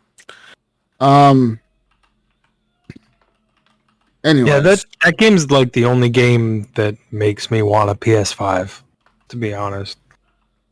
Yeah, it's really fucking good, dude. Like, I loved the one on PS4, the Ratchet and Clank. That was a great game. It was so much fun. I've always liked the Ratchet and Clank games. They've always been fun games. Yeah, and this one is it's a blast, and it really showcases, I think, I want to say the power, but just kind of what the PS5 is capable of, in terms of like the haptic feedback, all the controller fucking features. Her name is Kit. That's her fucking name, Kit. She's like a little yellow robot. So she's like the female version of Clank, and Ribbit is the female version of Ratchet. So it's kind of a cool dynamic there. For most of the game, Clank is with Ribbit, and then as Ratchet, you find Kit, and she's with you. So her and Clank kind of have like the same features, except Kit turns into this big mega like transformer robot thing that fucking kills everything. Like she's a badass, and like yeah, she becomes like your partner, and then at the end when you meet up with Rivet and you fight the bad guy, you guys kind of switch back. You know, like, oh, here's fucking Meat Kit. You go with the chick, and I'll take Clank back, and then yeah, so it's all that. But I mean, the character, the upgrades to the guns are really cool. They're really There's a lot of upgrades you can do to the guns. It's a lot of upgrades you can do to all the guns. There's different types of weapons in the game. They're all kind of like unique weapons, you know. Like some do funky shit, some freeze the enemies, some catch them on fire, some like fucking boomerang or some shit. Like different types of fucking weapons, you know. So that's really fucking cool. It's the more you use them, the more they upgrade, right? Yes, they level up. They do level up as you're using them, right? Yes, but you also buy an upgrade for them. Like, go to the store and buy the upgrades for them too. Yeah, with bolts. Like, they're not bolts. It's called unobtainium or something. Oh, okay. Some shit like that, like some special crystal you have to collect. You get them randomly in missions, and then you also collect them in the world when you're running around. Yeah. So you use that to upgrade at the little stations or whatever with the fucking shop, and the lady will be like, "Oh, you want to upgrade?" And you can upgrade, and then use the bolts to buy new weapons. So yeah, it's fucking an incredible game. Like that game looks pretty as fuck too. That's so. Oh man, it's so like it's just so good. Like I think that's one of the thing that Xbox has is what PlayStation doesn't have. They have all the multiplayer shit, really cool games that are, I would say, more hardcore multiplayer type shit, more multiplayer, more online focused. They've always been more online focused. Whereas PlayStation has all these fucking cool single player games, and it's like, fuck, man, like, can you guys just come to a fucking agreement and like just put the shit on both consoles? Like, hey, motherfucker, you show us how to do multiplayer, and we'll show you how to make single-player games. Put Game Pass on PlayStation and put PlayStation exclusive games on Game Pass. Hey, baby, you want Starfield? We're going to take a Ratchet and a Clank here. Fucking solved. Like some of the exclusives PlayStation has, they're incredible, man. Like, The Last of Us and all that shit is incredible, dude. Like, God of War. And Uncharted on God of War, like, these fucking games are top-notch shit. And I would never take that away from Sony. Their first party puts out banger games. They really do. And like, I just wish that Xbox had like some cool fucking game like Ratchet and Clank that's like not really an adult game but kind of is, but it's really like a kid game but not really as cartoony. Jesus, they do. It's called Psychonauts 2 and it comes out next month. It's gonna flop. No, it's not. It's gonna flop. It's gonna be trash. Mediocre. I don't think it's gonna flop. Trash, but I don't think it's gonna be 7 out of 10. 7 out of 10, right, Mayo? Yeah, 7 point. It's not gonna be. It's not gonna be a fucking, game of the year contender. Like, it's an indie game. You gotta remember that. It's not a Ratchet and Clank, bro. I'm gonna give it a 78 on Metacritic. Ratchet and Clank is a AAA version. Yes, I'll give you that. Definitely. Right, but I think Psychonauts will. It looks pretty good, man. Have you seen it? Yeah, it looks okay. Have you guys played the old one? Yes. No, I haven't. I played 10 minutes. That's it. Really? I mean, you really haven't played it. So you guys don't even know like what it's about.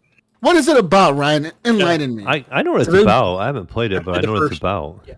It's about jumping like into somebody's brain and going into their different thoughts and like. And the different sections of the brain and blah blah blah blah. Like, yeah, it's very trippy and psychedelic. It's a very cool game. It really is. I'll tell you, it's going to be game of the year. Believe it. I wouldn't go that far. I don't think it's going to be game of the year, but I think it might be talked about in a top 10 list. Yeah, because you're going to bring it up, fucking guy. Top 10 Game Pass games. Right. Psychonauts is the greatest thing ever made. All right, listen, you got to bring up Halo at some point. But besides all I that, got to bring up Halo? Because it's going to be your game of the year for Game Pass for Xbox, dude. My Game Pass game of the year? Yeah, it's going to be Halo. We all know this already, right? Oh, man? Here we go. We already got the name for the award. Gibbs Game Pass game of the year. Yeah. Right. Fucking Halo. Anyways, I mean, Halo looks good. So does it? When is the release date for that? Well, that we don't know. We talked about that looks, when you were It looks here. real good not coming out this year. Yeah, it looks real No, it'll be out this year. It'll be whatever year it comes out. This is what I was talking to the guys about earlier. Is like, I think they wanted Forza Horizon to release in September, but they had to push it to November, and now they're in a conundrum where they don't know where to release Halo. I don't understand why they don't just take that September slot, but that's my thought. I think they should take the September slot, release Halo in September before all the big shooters come out, but then they don't get that holiday burst. You know what I mean? Like, I still think they would get a holiday burst, but you know what I mean? They would get cut off a bit by like Call of Duty and Battlefield and everything, but at least they would get out before that to get some hype built on Halo before those games release. Well, I feel like you're definitely going That's to my avoid thought, Battlefield. but I don't know. Yeah. I would stay within Anyways. 2 months of Battlefield. And dude, are you excited for Battlefield, Jesus? That looks pretty fucking cool. Fuck yeah, I am. Battlefield is my shit, son. Yeah. I'm fucking hyped. Are You ready see for that beta? new trailer they released? Yeah. Called Yeah, it looks what's pretty it called? cool. Like Battlefield. It's called. They have like a name Portal for it. or something like that? Portal. Yeah. Yeah, that was a good trailer. That was really good. So Gunny, this is pretty much like you can get in there and you create a fucking lobby, motherfucker, and you can take any character from any Battlefield and create any rules with it. That's you can cool. have It's you can pretty have, crazy. like, The you can fact have that they're like not charging for servers. you as can well. have like Battlefield fucking 2042 players or whatever the fuck this one's called. Yeah, it's 2042, right? Yeah, Battlefield 2042 players fighting against like Bad Battlefield Company too. Bad Company 2 players, like, Yeah. like characters or whatever. And like you could be like, I want to do knives versus fucking defibrillators. And, That's like, gonna be just have awesome. that. Or like, I want to do pistols only, or I want to do snipers only, or I want to do rocket launchers only, or I want to fucking a brand new like- future tank Hey, versus an old tank. Hey Jesus. It's kind of like this really, really old system in an old Microsoft game called Halo, Yeah. called Forge. Oh, I remember Forge. Sounds yeah, fucking we stupid. know all Sounds- that worked out. that Holy sounds cow, I stupid. forgot about that. Portal sounds cooler. Yeah, it does. Of course it does. Yeah, of course it does. So, Portal is so way does cooler does than Forge. Infinite for some reason. I don't know. But besides that, man, Mayo would be proud of me this week. I actually played install a new cooler simulator, Yeah. real life status Oh, on my PC. So I went to your Best PC Buy. woes continue. Jesus. Yeah, I went to Best Buy the day after the show last week, and I bought myself a Cooler Master RGB. This is replacing your hobo cooler that you put Yeah. on, right? Yeah. All right. It's I the remember Black where we're at. Edition Hyper 212, I think. So I've had this cooler before on my PC, before I upgraded all my shit, and I sold it. I think I shipped it off to Brink when I sold him my GPU and my old motherboard and CPU and shit. But this one actually has RGB on it, and I actually got the RGB to work the way I wanted it to work, which was the original reason why I unplugged my cooler in the first place while my PC was on, was because RGB wasn't working.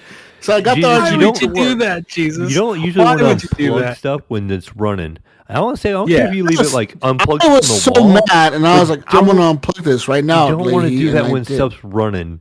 All right, listen, now, I unplugged Turn your it. fucking Is that shit what you off installed your- first. on your Listen. car today? Listen, while it I was running? unplugged it, and it started smelling like fire, like smoke, like Well, like something probably. was burning. Yeah, probably the CPU. I think my CPU was burning. It smelled like fire, bro. Like it was like I was like, what the fuck is this? Is this thing catching on fire? It smelled like fire, Mayo. Okay, it was fucking fire. Okay, I'm like, oh fuck. So like I hit the power button real quick. Like, oh, fuck. Yeah, fucking then- right, you did. And then I tried to turn it back on, and I then saw like a the smoke cloud fan coming out. wouldn't come on anymore. So yeah, I mean, I got a new cooler. It's nice. It's red and white. It has RGB. It's working. Works cool. It matches all the other red and white I got going on around here. I got red and white on my keyboard now, Mayo. Got red and white on my mouse. Oh man, On my I remember back in case. the day when Jesus did not need any RGB hobo stuff around Listen, his life. this adds like 20 FPS to all Oh, my it has games to. at least. At least. At least 20. Okay? Leveled up. You leveled up, Jesus. All I got is this measly RGB keyboard and mouse. Gosh, get good, bro. And a case that doesn't even have a window in it, so you can see all the lights I inside. have a big window on Remember mine. those days? I think they like Dell built those things. You couldn't even see my case if you wanted to, if it did have a window in. So why do I care if there's lights flashing in it? Cool lights flashing, okay? Cool ones. It sounds like Ryan's get the the guy that has keyboard it stuffed and in the a little mouse. cabinet beside his desk Yeah. or whatever. And It it's is. probably It's overheating. underneath my desk. It's down on the bottom. It's underneath probably my cooking desk. something right now as he speaks. Ah. He's probably. There's Yeah. enough space in there. There's enough airflow in there, and there's enough space between in the top. But it's fine. It's got perfect airflow. Put a plate warmer on top of your table. You should be good. But yeah, so I got that replaced, man, and it went really good, actually. It was actually really easy and simple to install. It wasn't a crazy fucking mess like the other one was. And the other one was like, I felt like I was breaking the fucking motherboard, dude, like trying to get that fucker in there. This one was easy. It was like you screwed right in. It was like fucking so simple to do. Yeah, I well, was the like, AMD ones usually are some kind of clamp, and they make me nervous sometimes when I would work on them. You know, they're because you really fucking have to clamp them bitch, tight. dude. Yeah, they're And- fucking tight. Like that wraith fucking prism, not the prism, but the wraith, like just the fucking- wraith. It's like Yeah, a you're bear like trap. screwing. Yeah, like you're screwing that Yeah. fucker in there, and you're screwing it in like you're fucking like motherfucker. I'm gonna fucking. You're like it's like oh man, like what the Quiet place fuck? too. Scenario. It's pretty bad. It's pretty fucking bad. That's why I like But my Intel. anyways- Intel uses the same connector on all of them, and you use those Intel 4 fucking posts and you just trash. screw them Fuck. in. Don't talk to me about hobo shit, Mel. Okay. You mean hobo shit? Don't talk to Andy's him the about hobo shit. Don't Jesus. talk to him about no hobo Intel shit, Mel. Okay. No one cares about that, dude.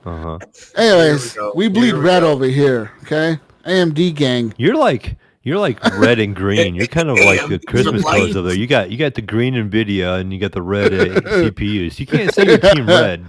You're the blue GPUs over there, blood. What's up? I say I'm all for AMD CPUs because they're cheaper and they work as good, if not better, sometimes than the Intel ones. Yeah, they work But better. the GPUs for multitasking. Yeah, but the GPUs fucking are trash. I would not buy an AMD GPU. You could not get me to buy one. You don't want I to pay. don't You give want a to pay fuck. $2,600 I for one don't of these give a fuck. 6900s? I don't give a fuck if it's that super fucking 9069 XXX one. I ain't buying that shit, bro. All right? I'd rather run a 2060 than some 6 fucking... months from now, Jesus buys one. I got a new Right. GPU, guys. It was Get a $2,600 and it was a 6900 XT. Yeah, no, like, I don't know, man. I wouldn't buy an AMD And one. then 2 Anyways, weeks later, he talked about selling it. yeah, Yeah. because it doesn't have ray tracing. This Right. fucking ray tracing is trash. What is features, this no DLSS. bullshit? Yeah, what is this fucking no DLSS trash? Fucking Cyberpunk runs even worse on this. Well, that's the thing that NVIDIA has that people don't realize is they have so much technology. Yeah. Not just the graphics card comparison, but NVIDIA has the sound, where they block out the Yeah. background sound. They have, ray tracing. They have DLSS. DLSS, and then They have a lot of features like that Yeah. that they implement into their drivers where AMD doesn't give you that. They AMD has some They form have- of they fucking have ray some- tracing, they have some but stuff, it's but- not supported by every fucking game. It's like 1 or 2 games support it, and that's it. It's usually Ubisoft that's, but like I said, Ubisoft does everything on everything. They don't give a fuck, dude. I bet you if we made a console and released it, Ubisoft would come out and say they fucking put their games on our shit. oh yeah. Yeah, they would. Oh yeah, we put the game on the HGP console. Yeah, we put Rainbow Six on there. Yeah, it's all there. Woo, support them. Ubisoft doesn't care, dude. They These have their stuff motherfuckers- everywhere. Yeah, they put their shit everywhere. They're like, whatever, dude. We don't give a fuck. The shit could run it. We're putting it on there. You got Um, it. Even on yeah. the fridge, man, they'll put it on there if they could. They They- put Siege they- on there. They're heavy launch supporters too. A lot of the time. A lot of the at shit, yeah. if you look at the releases of consoles and when they release and the Yeah. release of Ubisoft games, they line up. Yeah, like an Assassin's Creed or a fucking Splinter Cell or a fucking They always support Nintendo. Watch Dogs or a fucking something, Yeah, they even do Nintendo shit exclusively for Nintendo. Well, look, they even supported Epic when they launched their store. They Yeah. partnered with Epic Yep. right away. Yeah, that's right. Speaking of funny. Watch Dogs, Ryan, And Stadia, didn't they? Yeah. And Luna. Even, Yeah. and Luna with Amazon. Yeah, they're like, they don't give a fuck. They're like, yeah, we're doing it on They're everything. everywhere. Yeah, Those we're French Canadians are fucking everywhere. I would do it. So Hey, I guess we can anticipate a Steam Deck game made by Ubisoft Oh, yeah, right most away. Sure. Ubisoft. oh yeah, Ubisoft Nah, probably already it's not came a- out and said, It'll That's be not on a there. console. They won't care. no, they will. They'll put it on everything. They don't give a fuck. Like, oh yeah, our games are coming to Steam. No, they Deck. know it's Yeah. gonna fail. No, okay, no, now. They know that Steam will Oh just my not support God. it a year Oh after, my and it'll be God. in the bargain bin for $50. I got to sell mine for 1,000 before it hits that. Yeah, you got to get it right away. Yeah, as soon as you get it, Gotta resell sell it. it. Gotta Yeah. resell that shit right away, right? Like, yeah. I don't know why you bought that, man. I'm You bought gonna the high-end resell model it. too, didn't you? Yeah. Well, the high-end one is the only one you should buy. The other ones are trash. Yeah, they are. The high-end one comes with like the nice glass and shit. It comes with like Yeah. all the cool shit. It's With the not. nice, it even comes with like a case and shit. I mean, the That'll be middle the grade one- model, I don't think would be that bad. It just doesn't have the etched glass. It's like That'll be fuck the one off. at the video Etched game glass. museum. Like, come on, like It's like not having ray tracing, Ryan. Come on, it's not that good, bro. not having etched glass is like not Yeah, having but- ray tracing. Yes. Whether It's it like fails or an not, AMD GPU. it's gonna get better. It's really the memory that you're paying Yeah. for. That's what you're paying for. And yes, that top end model has the fastest memory. and so- the largest. yeah, and the largest. So. Ooh. Regardless, And Brian, the etched glass. if it fails or not, it's still gonna get more press than the Atari VCS did. Yeah, Already. that's Well, trash. I mean, come How on. many? What happened to? Let's look up the VCS. What happened? Oh, God. Oh, it's Why? So I'm looking at the VCS now. It's still on sale at GameStop. Yeah. How much do they Oh, charge? I bet. How much It'll do they be rip people off for? Oh, it's still full $300. price. Still full 300. price. Gotta Yeah. be. Yeah. Just came in. It'll be That's what bargain we should bin do now. We should every Give it episode a year. check in on the VCS and see if it's dropped in price yet. We're your A little official. tribute to Jonathan official- over there. You know what you should do? You know what you should do is you should get Jonathan to record a little segment of him checking in on Oh, what's God. Atari VCS and have him call in every week and This is report bad. on the And then, numbers. and then after, Just you file, think John, or we on, can get on It'd Discord. be like his Titanfall numbers. when he Yeah. does the Titanfall numbers, he can just go right into the VCS numbers to make Titanfall numbers look good. You know, it can be like there's 35 people playing Titanfall right now, and there's 6 people playing the VCS right now. 6 people Now, are online. here's 2 the people are thing. What do you playing. think does? Yeah. What do you think does better?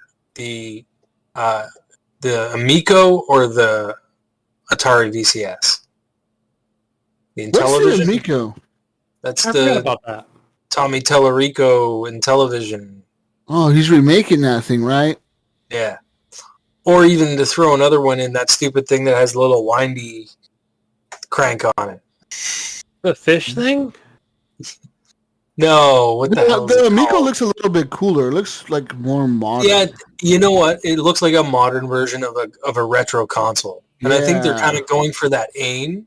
That's what they're aiming for. You know what Looks I mean? cool, Like man. I like this look. more of a have party games with your family in the living room kind of. Yeah, up to 8 vibe. players can play together. Nice. Yeah. I mean, that's pretty cool. Yeah, it's like a family game night. Get together Yeah. around. Exactly. Right? Hey, Mayo, let's bust out the Amico and get together. No one's doing that, okay? We'd rather No, play right now. No one's doing that, dude, okay? Everyone's just going to I'm play just on their saying, phones. That's the market that they're aiming for is the Wii market. You know what I mean? Like people Yeah. that bought a Wii and like those party games and stuff like that. And I think that's the kind of market they're going for with that. Hmm. I don't think it's going to be anything big, but it'll Well- have a niche market, I think. I think it'll do better than the Atari. That's for sure. Yeah. Anyways, Gunny, you know what time it is? It's news time. It's news time! Bump. Breaking news. Breaking news. Speaking of, I wish Big Steamer was here for this one. Oh, Speaking of Steamers, Valve is responding to Switch versus Steam Deck comparisons. uh-oh. Gunny. Okay. Probably Whoa, reveal. fired. Following the reveal of the Switch OLED earlier this month, Valve announced its new handheld PC device. Sure did. The Steam Deck.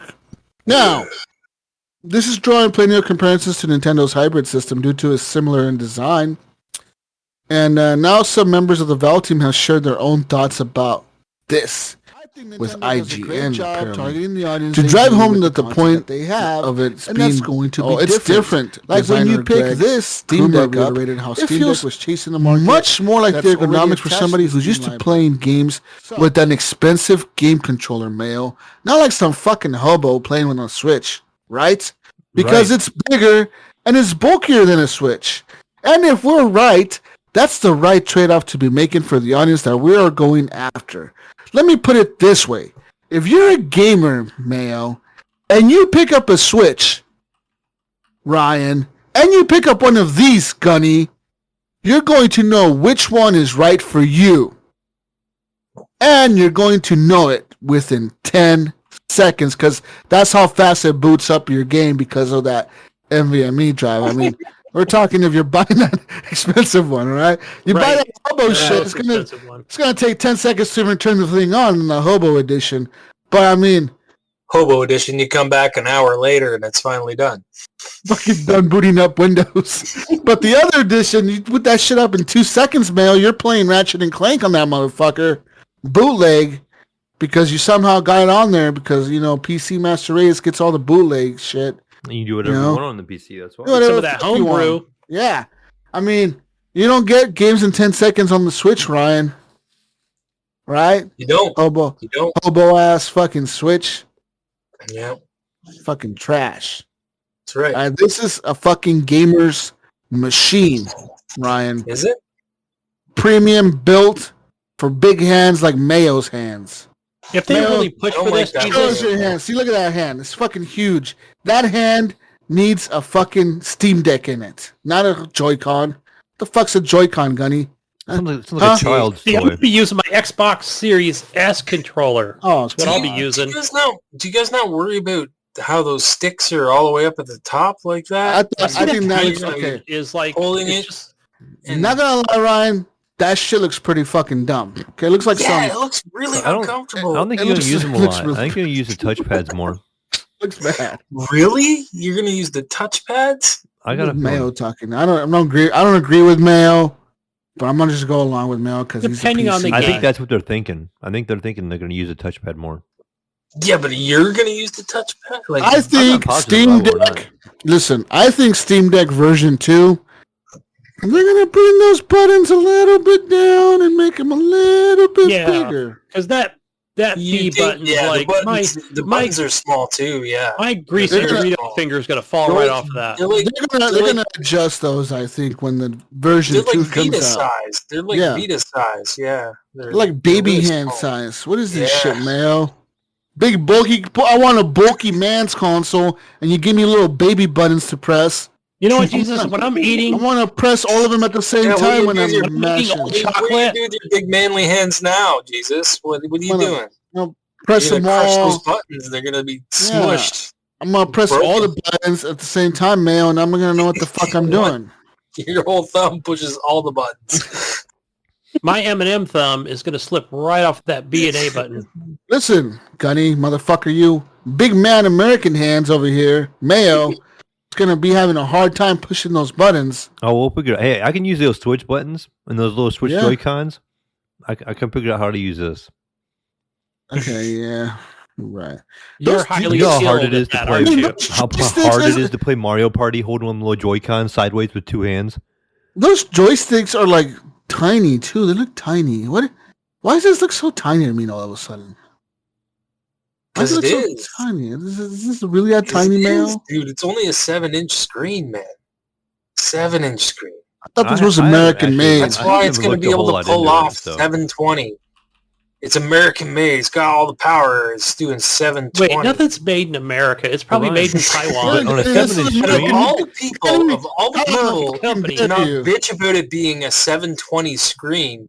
The PC master race is not saying anything about It's this. because I it's a know, small that's screen. a complaint. If Microsoft released a console that ran at 720 right now, they would get their asses handed to Well, them. There yeah, would be no pitchforks shit. and- We Yeah. it we would be bad. expect better from Microsoft. Okay, it's an American company.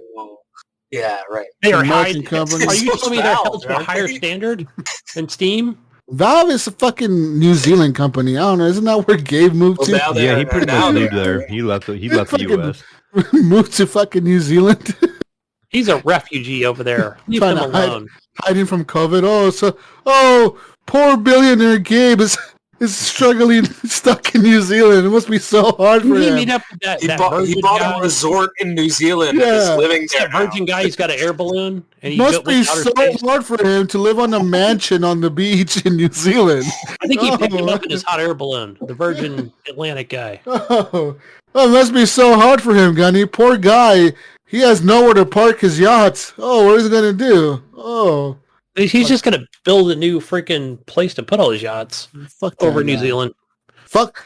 Tell that guy we need bigger buttons, man. This is American fucking made All for right. American hands.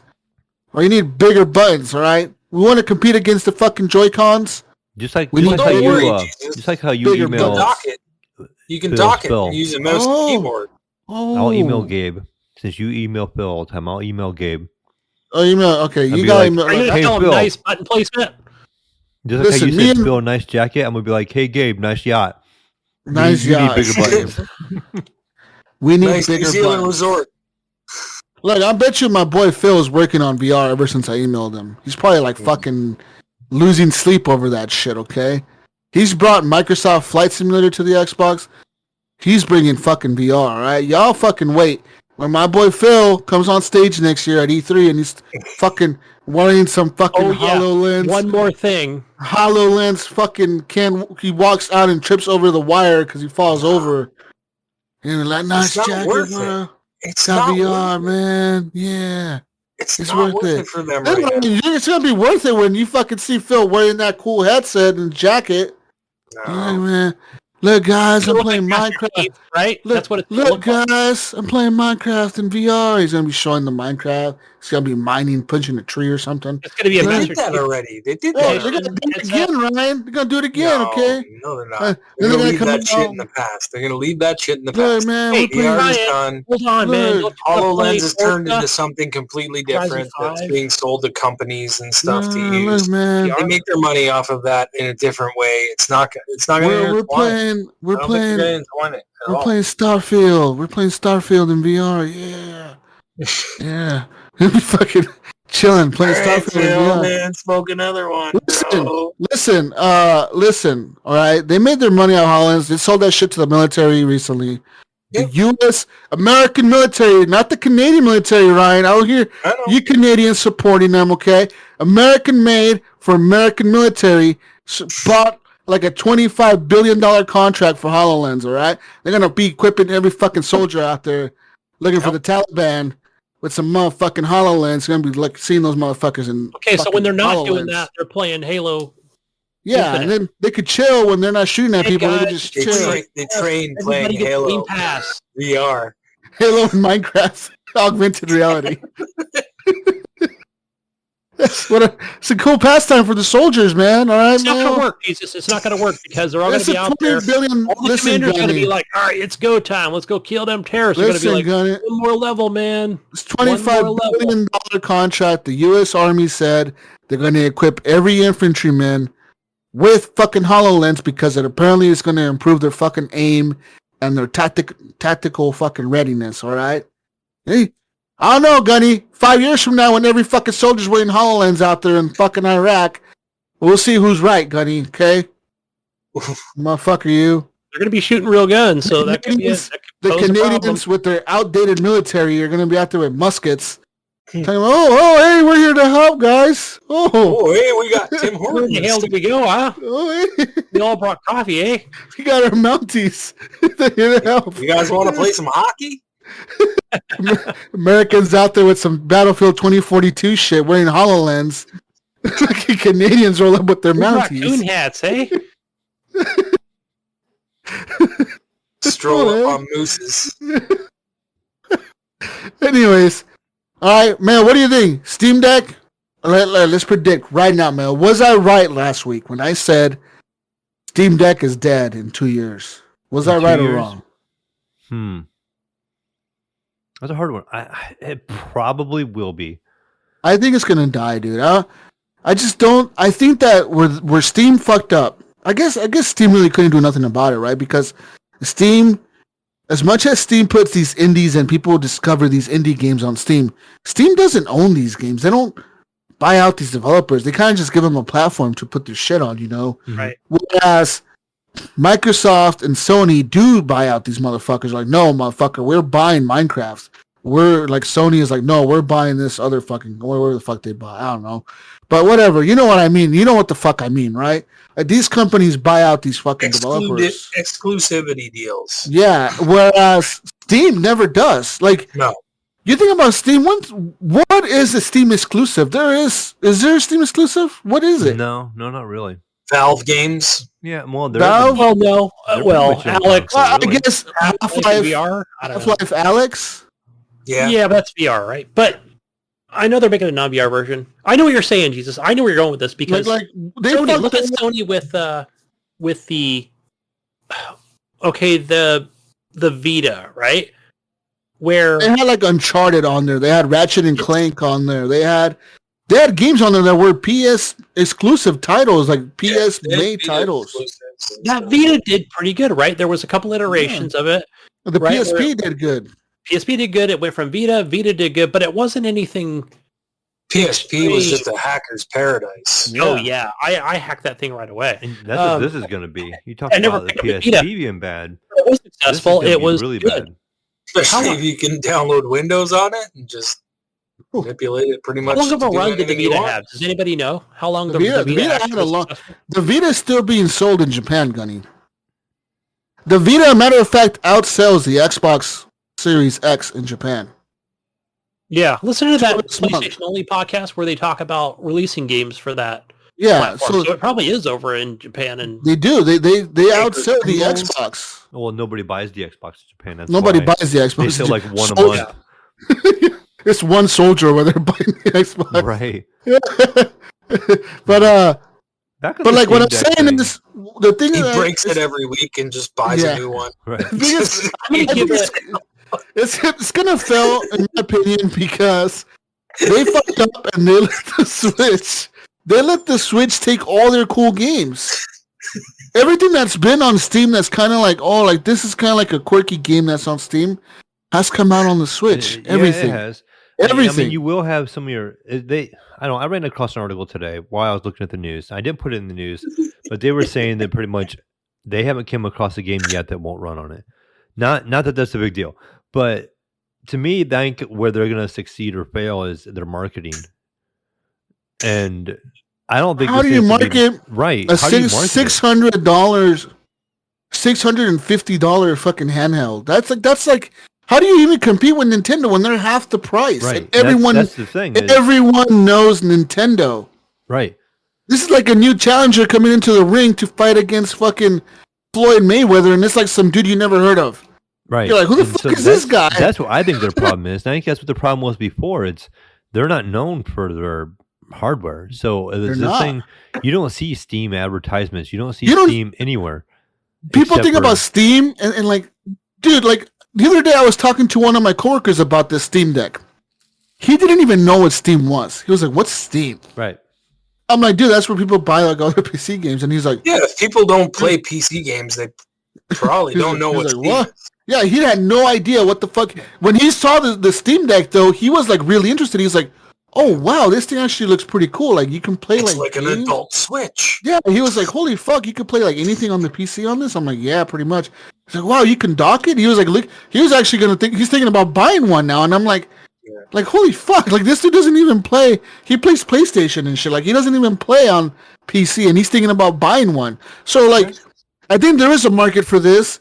But I think that they really need to advertise it as a need to hardcore get the key right machine there. or something. They need to get this in the Walmarts and the Targets and the Best Buys, not just online ordering it through the Steam store. I don't think they do, though. I don't think they do, Mayo. I think that's a cost that's going to kill them on selling these things.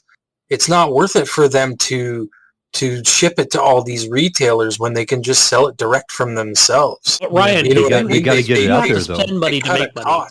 They you have to spend that money. I understand it's a high cost to advertise. It's a high cost to ship it to Targets and Walmarts and Best Buys. They know, attempt to getting into the living room and getting in the hands of everybody. They failed on Steam Deck, or not Steam Deck, but they failed on the Steam controller and the controller. Think about Steam Link, the controller, and the Steam Box. He wants to build Steam Box, Steam Link, and the controller. He's always said, how I want to build a console. VR I want to build something that's in everybody's home. It does okay, Gunny, but I mean they have the highest end version of it's $1,000 VR. right? It's the most expensive version, so it doesn't sell as well as an Oculus Quest or they're whatever. like the Apple of VR, right? That Index, it's called. Yeah. Pretty much. They have the high end version of it. So long story short, I don't think it will be around in 2 years. The only way that it will is if they can get this thing in the stores at Walmart, Target, where people can see them, kids can see them. Yeah, and actually want one, like, oh, wow, that looks really cool. It's more powerful than the Switch. And TV commercials, stuff like that. You don't see Valve commercials for any product ever. Never. They don't market that way. They never really have. Yeah. I feel like they need to do something like that to be able to succeed. Yeah, they'll get the gaming community. They did have like the Steam stuff in stores. You know what I mean? Like they have before. Yeah, I remember when they had the Steam Link instead of GameStop or whatever. But even then, people were like, "What's that?" Like a lot of people didn't even know what it was.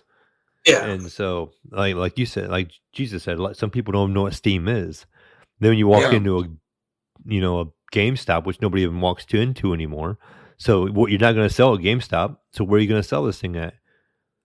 The only reason they know Steam is because it's next to the gift card they pick up. The Steam. I had a dream last night, guys. Gift card rack. I had a dream last night. Seriously. Oh, wow. You had a dream, Gunny? Yeah, I was in GameStop and my local GameStop was closing. I don't know. Do we want to hear about this? No, that was pretty much it. That I was in GameStop and they said, "Oh, yeah, we're closing down, so don't even bother pre-ordering this game." I was like, "Oh, that sucks," But I never go in there anyway. Pre-order? No, I couldn't pre-order whatever game it was. I couldn't remember what game I was trying to pre-order. But yeah. But then I woke up. I was like, you know what? Is my GameStop even open? It's been so long since I've been in there. The one in my town, where I always go to the one that's out of town. It's in the mall. Jesus, I go to the mall to go to GameStop. Oh, wow. That's where the Starbucks is. That's where, the other stuff where the wife visits, Whole Foods and Target. Funny. These are all these they're like the anchor of some of these rundown malls anymore. Like, Jesus, right? These are like, and it's got one GameStop and a jewelry store and something else in there, and that's it. Yes. Correct. It's across the street. It's across the way, right? Which is the jewelry store and the T-Mobile store. So nobody ever walks down like the giant hallway to go to Macy's. What swill are you drinking in that? Oh, I'm drinking mug of yours. I'm drinking that the same cider I had the other week, which is the lemonade. Show me that mug. Show me that mug. That's a big mug, brother. That's a big mug. Fucking the size of my head. Big ass fucking mug. Yeah. I thought it was bigger, but it's still pretty big. Pretty big, though. Yeah. Holds quite a bit of alcohol in it. I bet. Or liquid, if you know what I mean. Mm-hmm. Yeah, as far as... I don't know, man. Like, to me, I think that Steam really needs to get behind this. And they did announce that they do have a dock coming for this, Mayo. An official dock made by Steam for this specifically. Yeah, and how much is that going to cost? They did say that they do not have a price locked in yet, Mayo. It will have HDMI 2.0, a display port actually as well, in case you want to hook it up to a monitor. It is a USB dock, and it has an Ethernet port on it, a 3.1 USB port, and 2 USB 2.0 ports. So yeah. And I've heard that it will output at 4K. I don't see it doing that. Maybe 1080p. Unless that dock, Maybe with unless the that dock has processor. some sort of processor in it, which it doesn't. Oh, the dock. It doesn't. I'm looking at the specs right now. It doesn't have any, like, it doesn't say it has any chips in it or anything. Yeah, like unless that has some sort of enhancement, like a GPU enhancement or something inside it. Could you imagine that? Docker GPU. But they did announce also, guys, that any USB-C dock will work with this. So could we see AMD or NVIDIA coming out with call it a power dock or something stupid? RGB power dock. Yeah. Oh, right. Whoa. Marketing right there. Bam! I just made it. Adds 10 FPS just with the RGB. You can make it red and white, shit. Jesus. Red and white RGB. Woo! I'm buying that motherfucker.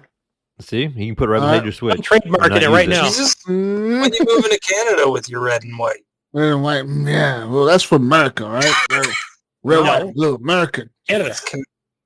Canada, red and Fuck white. you, Gunny. God damn it, you. How dare you? We're red, white, and blue right here, son. American. White. These Red, colors, white, blue. These colors don't run, Gunny. You know what, Jesus? Don't tread on me. But yeah. Yeah. Anyways. What else you got for news, Jesus? More news. So, and apparently any controller works with the Steam Deck as well. Like any. They said like fucking, you want to play a show with an Xbox? Play it. Don't want to play with Joy-Cons, Mayo? Little hand Mayo want to play with Joy-Cons? Joy-Cons? What? Those are gonna work? Are you kidding me? No, you can't. You can't play with Joy-Cons. Use your little hand Gunny I'm wants gonna use my Atari VCS controller. That's what I'm using. I bet there'll be some kind of emulation where you can. Maybe. Bluetooth, right? We can hack into it with the homebrew.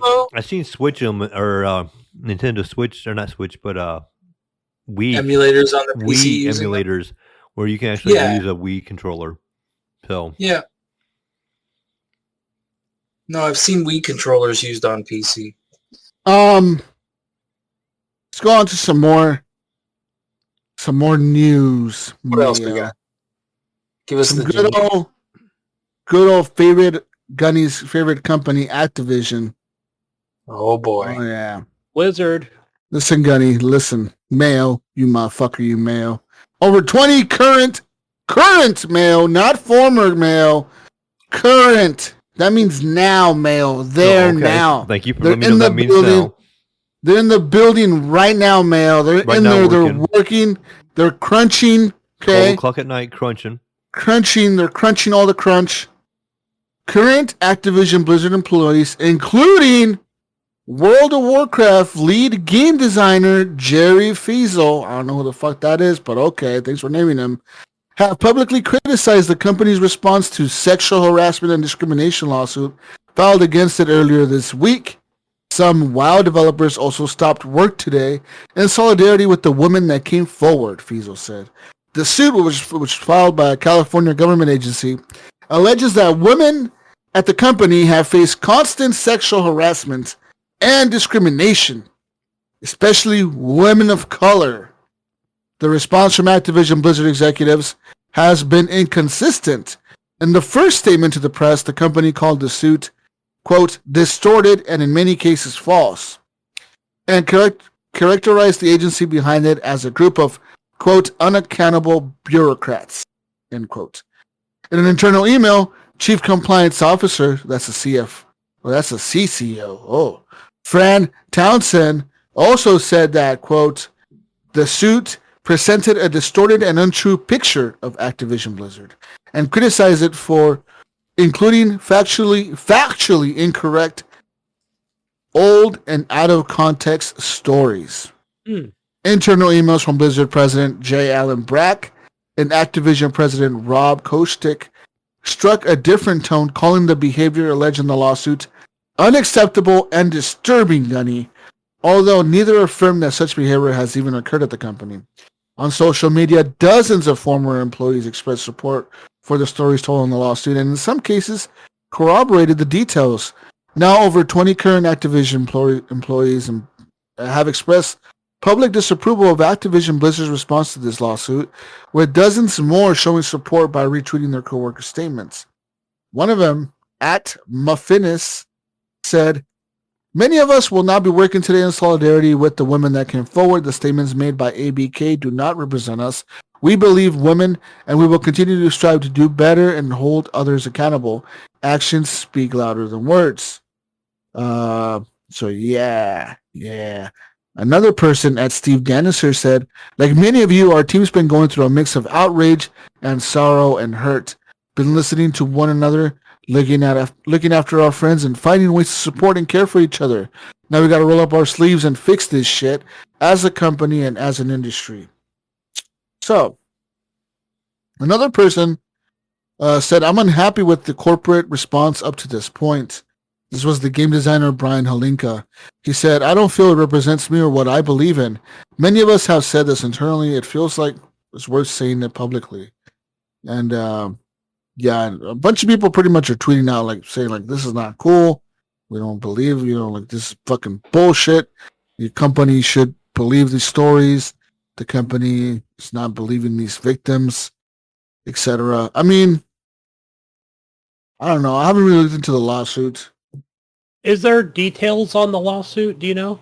Is that public yet? I would think it would be know. public at this point. What the allegations are. No idea. But an update to this today was revealed, Mayo, that there's now pressure being put on Activision Blizzard as more than 2,000 current and former employees are signing a petition slamming what they see as the video game company's abhorrent and insulting response to this California lawsuit. So yeah. Apparently they have 9,500 employees, and a bunch of people have now signed a petition. This petition calls for, quote, official statements that recognize the seriousness of these allegations and demonstrate compassion for victims of harassment and assault. And we call on the executive leadership team to work with us on new meaningful efforts that ensure employees as well as the community have a safe place to speak out and come forward. So, yeah. So I assume Bobby Kodak and then whatever other talking heads up there. Yeah. I'm surprised they haven't come out with a statement. Let me read some stuff for you. They're taking their $150 million bonuses and shitting the fuck up is what they're doing. Right, what's that guy that used to work for Microsoft? Mike something? Shouldn't he be out there? Mikey Barra. Shouldn't he be out there tweeting right now? Oh, no, that motherfucker's quiet. I think I unfollowed him, but what? Not for a particular reason, but that was Brad such a bad move when he left. Yeah, I agree with you. Brad Krusco at BK Krusco on Twitter says, "During my time at Blizzard, I experienced sexual harassment from multiple male leads. Explicit description of sex acts they wanted to perform on me, propositioning my wife and I for sex, and back rubs," and it goes on. "This often occurred in front of my other coworkers who said nothing. Going to HR was not an option. You went to HR only if you wanted your story immediately shared throughout the entire studio. On a handful of occasions when I tried to talk to someone about this, I was never ever taken seriously. Boys will be boys," they had said. "I'm sure they're just joking. Sexual harassment is not funny. I just wanted to make great games. So I sucked it up. I let it continue, and I just tried to ignore it the best I could. This wasn't worth risking my entire career over. I would tell myself, this remains one of my biggest regrets to this day. I knew the more I put up with it, the more I enabled them to act this way towards others. I'm sure more people were hurt because of my inaction. And I'm struggling with whether now is the right time to share this story. The last thing I want to do is divert attention away from women in the industry whose voices are rarely being amplified right now. But the culture at Blizzard was toxic and it impacted many, many people." So this is a dude, like a guy saying like they did this shit to him. So if you imagine what they did to the women, male. Exactly. Like that's crazy to me. It's not always black and white, is it? Right? Where they might say, "Oh, well, why didn't you say anything before?" Like this is a good example right here. Well, because if you did, I mean, You're HR just gonna just be fucking, you're just gonna be like kicked out. You know what I mean? You'll get the shitty end of the stick on everything, and then you'll just want to quit, and then you'll end up leaving, and you'll be out of job. You know what I mean? Right. yeah, You'll be looking for another job. They'll force you out. Yep. They'll force you out. Exactly. kind of, yeah. What do you think about this, Mayo? I mean, for me, I think Blizzard has been a weird one because I feel like this shit probably does happen a lot, at a company Big like companies. that. Yeah, It has to, Yeah.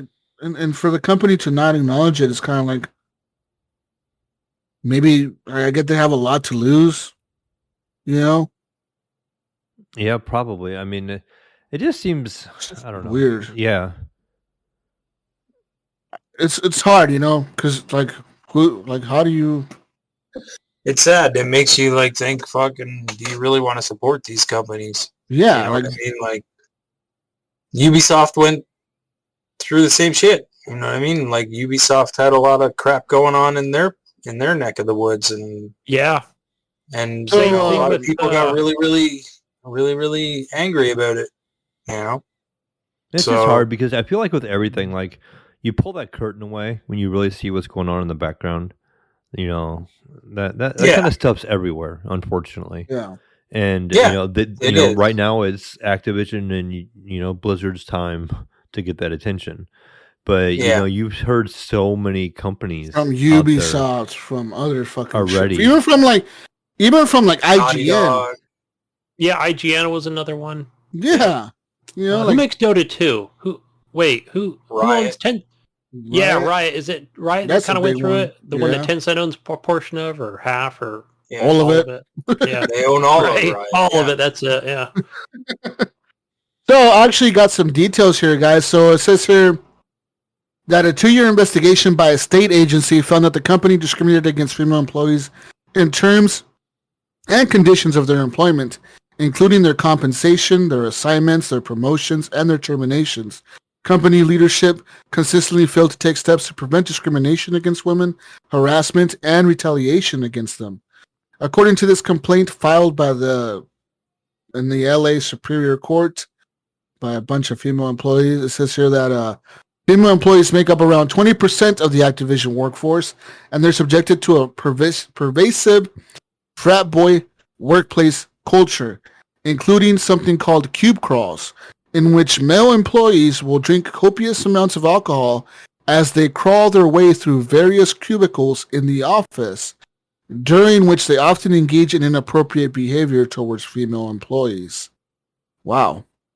The agency alleges male employees will play video games during the workday while delegating their responsibilities to their female counterparts.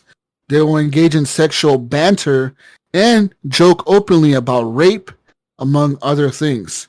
Female employees allege being held back from their promotions because of the possibility they might become pregnant, being criticized for leaving to pick their children up from daycares, and being kicked out of lactation rooms so male colleagues could use the room for meetings.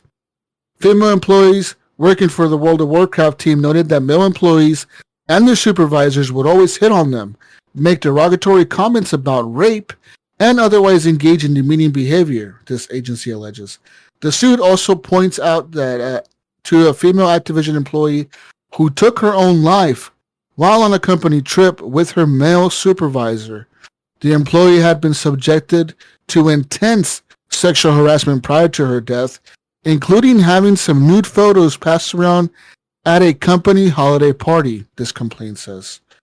The agency seeks an injunction forcing compliance with workplace protections, as well as unpaid wages, pay adjustments, back pay, and lost wages and benefits for all the female employees. Wow.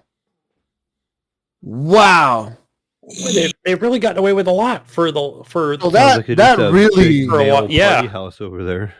Yeah. Wow. I mean, a cube crawl? I've never even heard of that. Yeah, no doubt. Fucking wow. No wonder they can't put any games out right now. You're fucking out getting drunk and hitting on other girls. No wonder we can't get a Diablo game right now, or Yeah.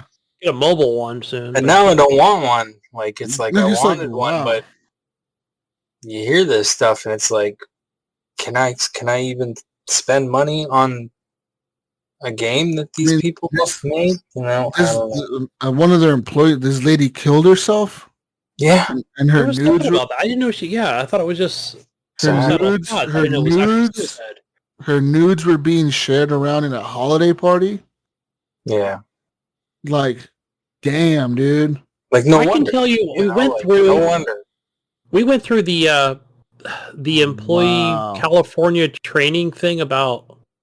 I think it's actually required. Every California employee of every company, whether it be anything.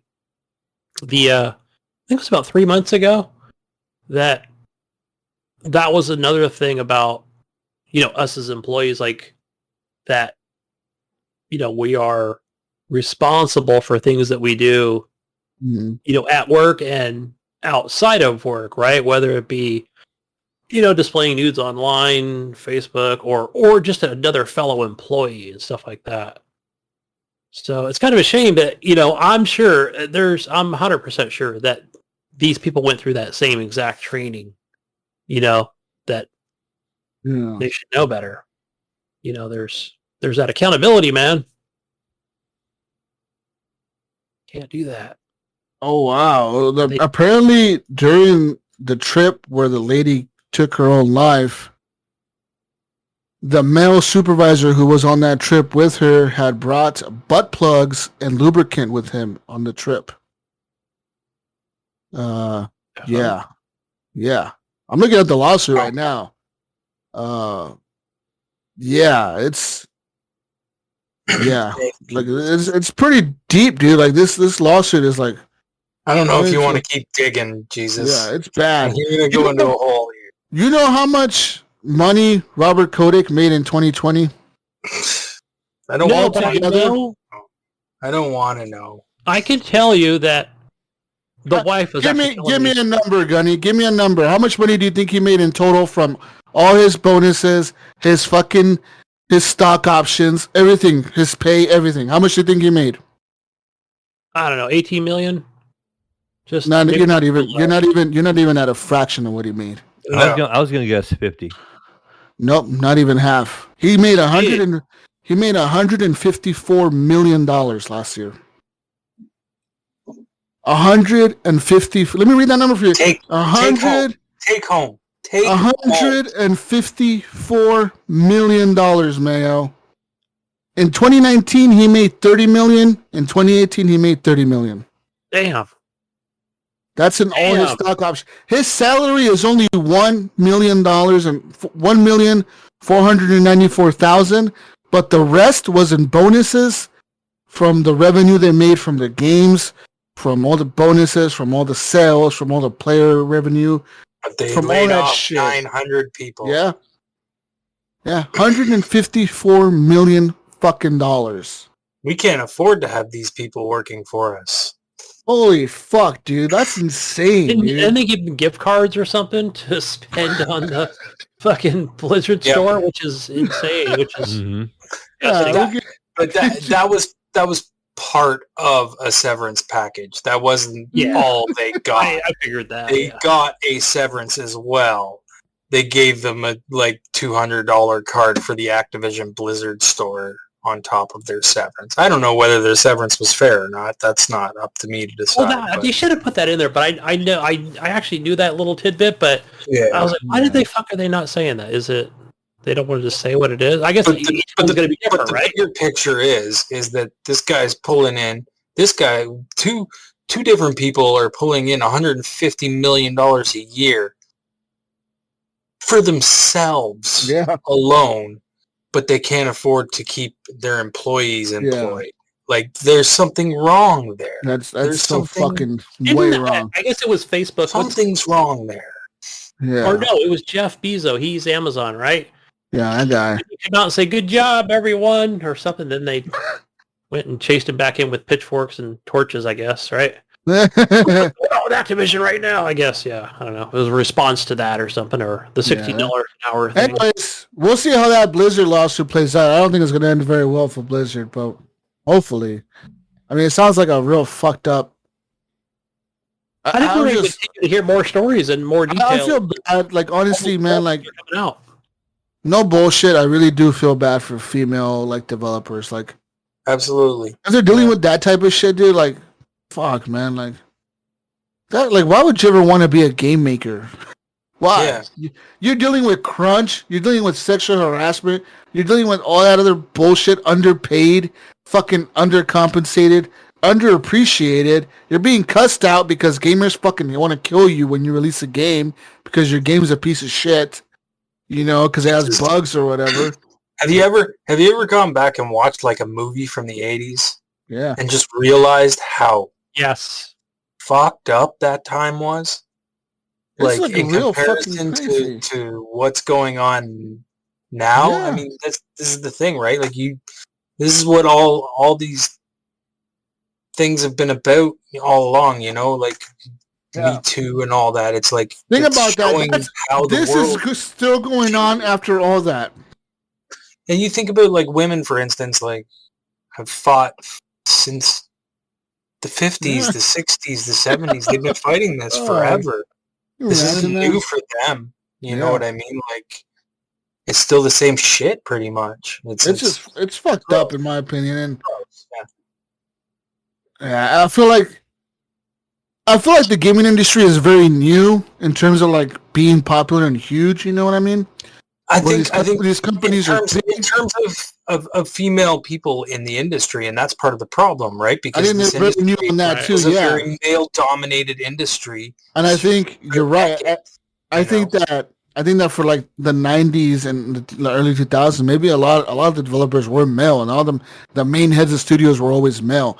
And I feel like recently, you know, like obviously girls like video games. Fuck, my daughter loves video games, and like these, you know, they grew up playing video games, and they want to make a fucking game, so they go and follow this fucking career, and then they get into it, and they're like, well, fuck, I'm like one Can't get chick. bigger because I'm a girl. Yeah, one chick in a room full of 50 dudes that are all fucking horny and trying to fuck me. Like, what the Yeah. fuck, dude?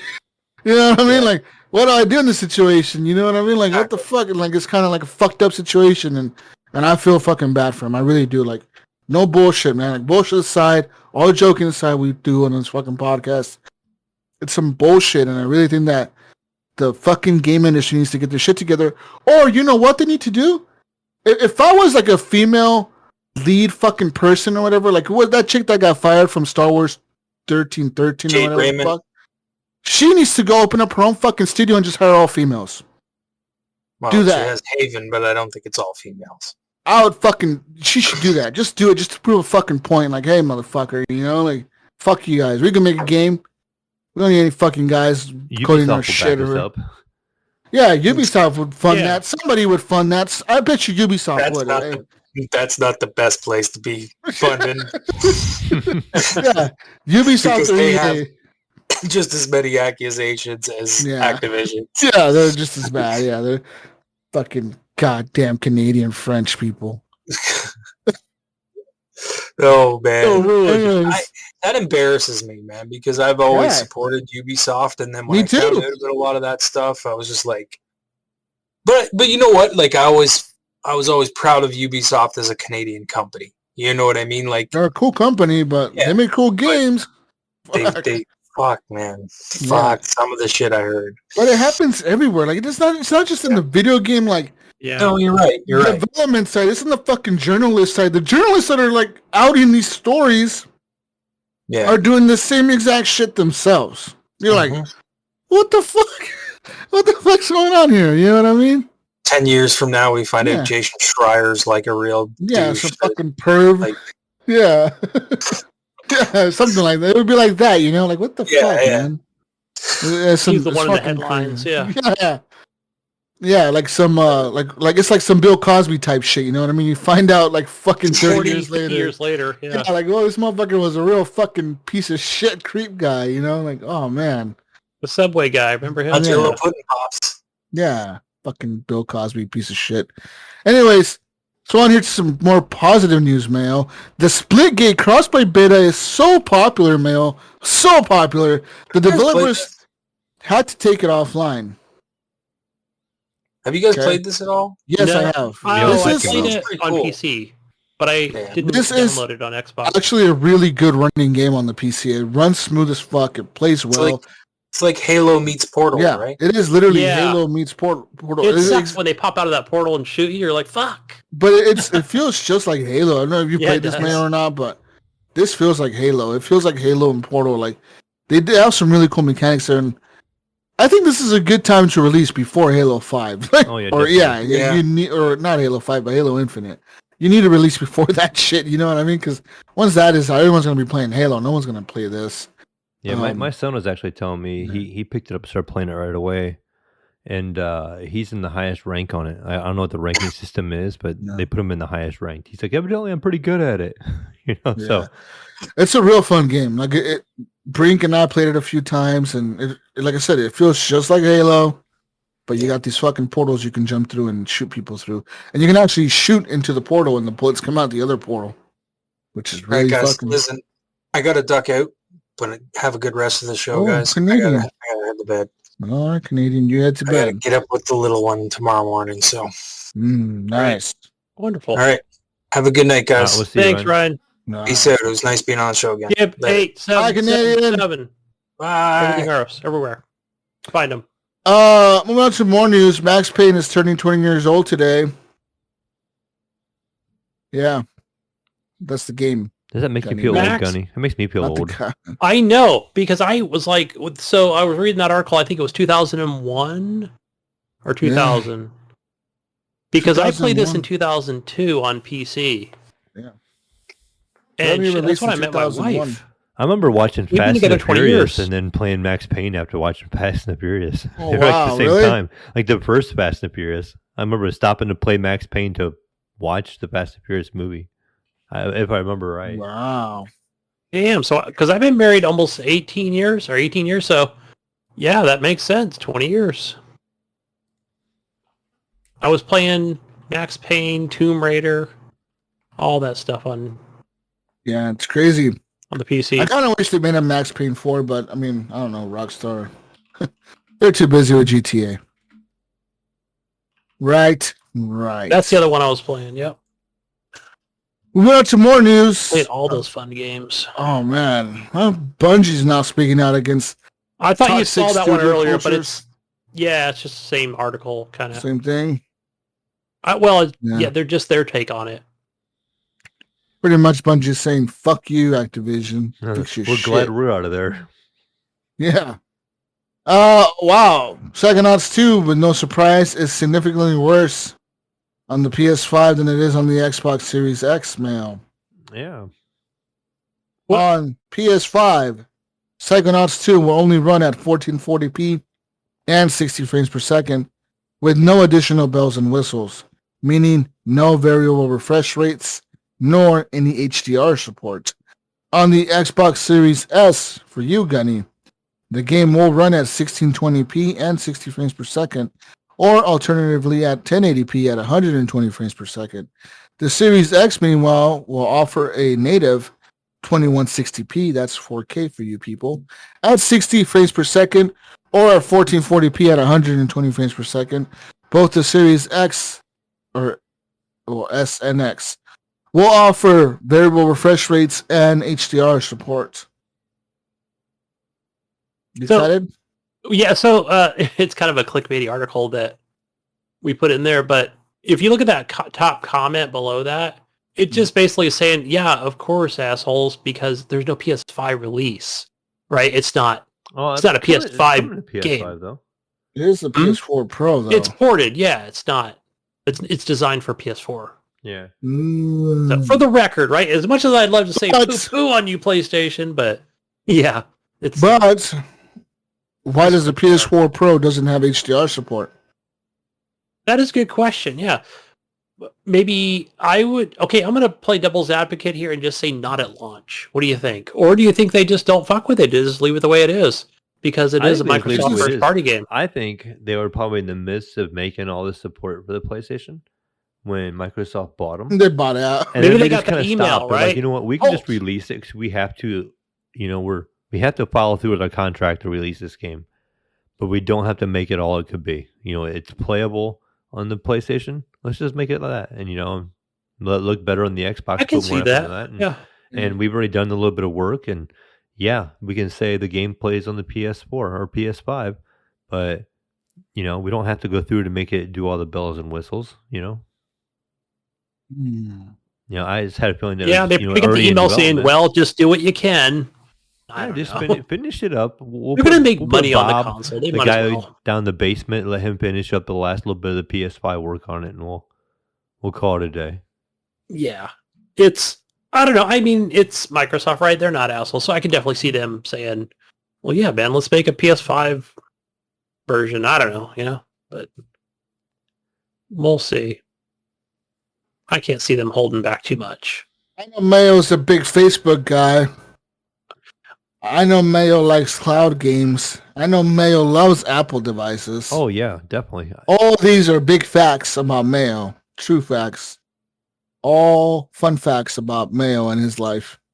When you guys read the Mayo biography, it's gonna definitely have this in like the inside of the book. You open it up and like that, the cliff notes. Like the notes inside. Like Mayo was inspired by Apple and Facebook, and he loved. Emma's showing. Like how they have the little showing with all the pictures and stuff. It's gonna be it's gonna be an iPad, like showing all my videos.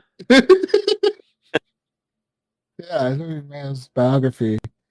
Whoa, Mayo, let me tell you something. I know you're excited about this. Starting Friday, Mayo the 30th, Facebook is bringing its cloud gaming service to iPhones and iPads through a web app. People will be able to add this web app to their home screens like a native app. The site will let you play simple web games like Solitaire and Match 3s and stream more graphically intensive titles like racing games.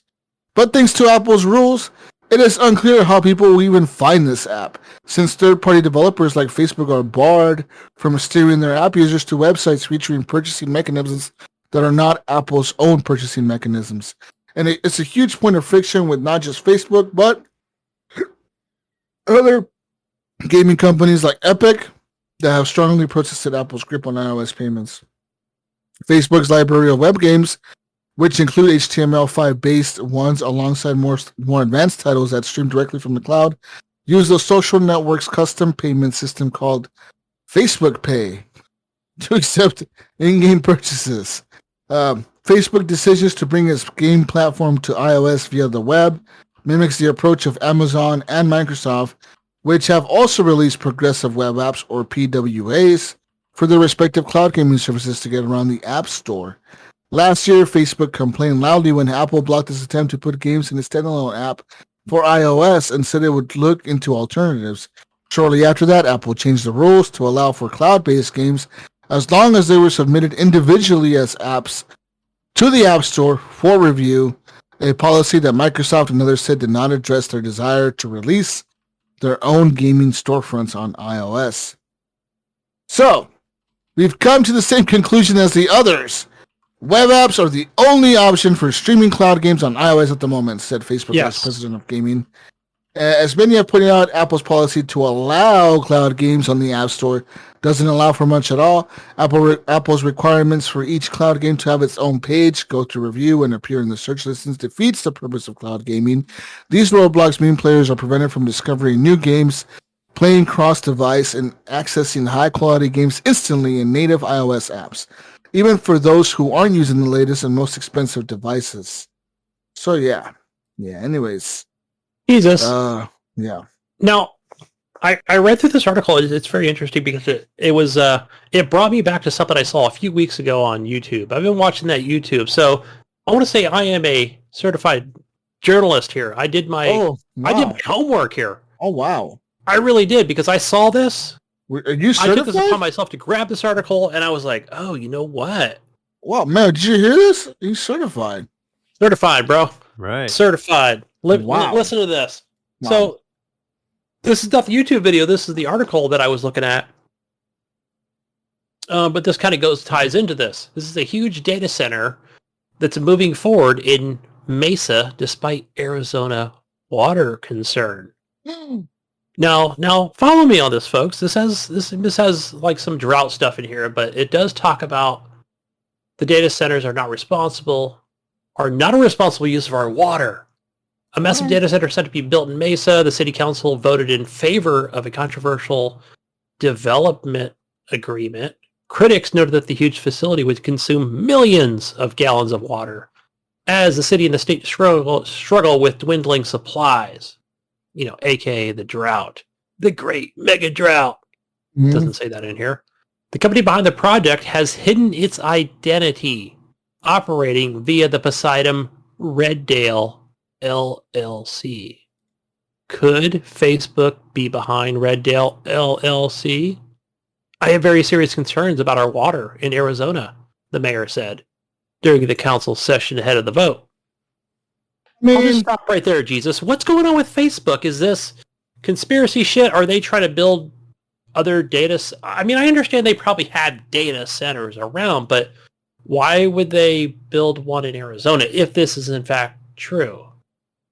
Is this something to do with maybe cloud gaming, or do you think they're getting more serious about it? Is this more of a one step out of, something that's, coming within the next 10 years? I mean, they're probably always thinking ahead, right? You know what I mean? Like, I don't know. Dude, it's going to be used for other things as well.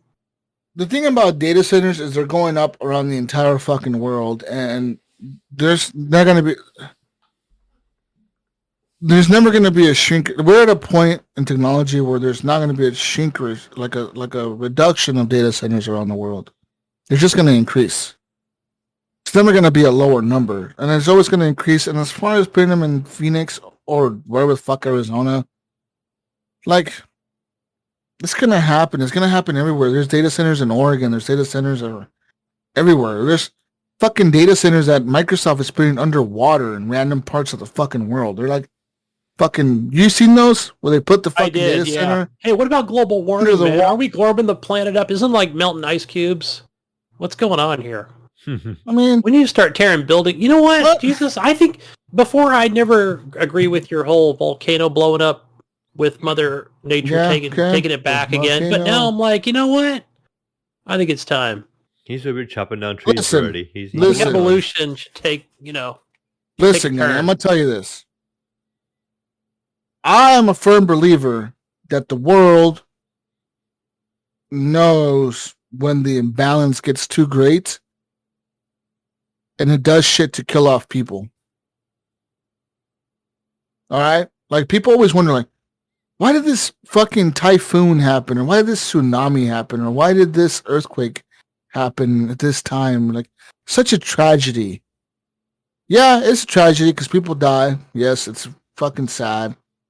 But at the same time, I feel like that's the earth saying, hey, motherfuckers, you need to die right now because you're killing me and I'm going to fucking kill you before you kill me. So I'm going to kill off some of you right quick. Level off this playing field just a bit. You know what I mean? Mm-hmm. And I know I'm a firm believer that does happen around the world. And I think that the world or the earth itself and the universe, it's kind of like, it's a balance, dude. And I feel like it really is. Like, people may, Jesus is full of shit. Jesus is on some philosophical fucking bullshit. No, I am a firm believer that this is like all a balance, dude. And like, when shit gets out of balance, the world responds. You know what I mean? Yeah. We are at this point in time, Gunny, we are at the highest population the world has ever been at, or the earth has ever been at in terms of population. Like, in terms of how many people live on this fucking planet, we're at the most ever, and we're increasing. You know, it's not like the numbers are going down. Our life expectancy across the world is going up. You see half of China's underwater? I don't know. Despite I was like, what the heck's going on over there, man? The whole thing's underwater. Despite what people think about people dying around the world, the life expectancy of everyone around the world has gone up significantly in the last 20 years because of medical advances, because of new medicine we found, fucking, shit that cures whatever the fuck.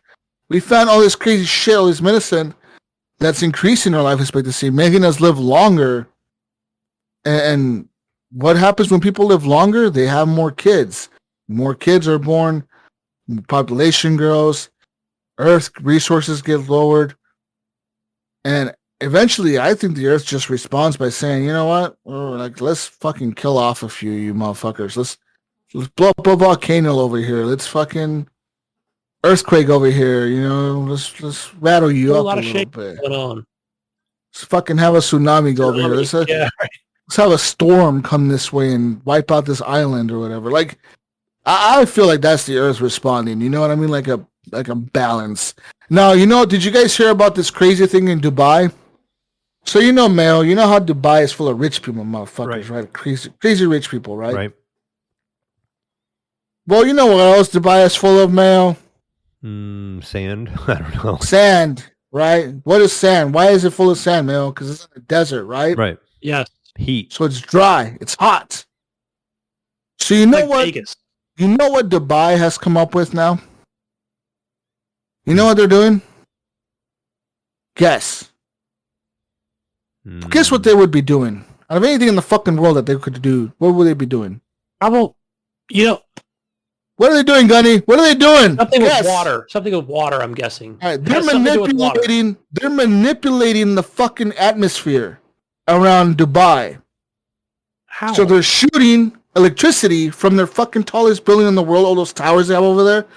They're like, some motherfucker over there invented this fucking machine. They hook up to the buildings, top of the building, and they shoot off like fucking electricity into the sky. And all this electricity they're shooting into the sky creates these fucking clouds. But they're not regular clouds. They're like super hyper clouds that create rain. Like super fast.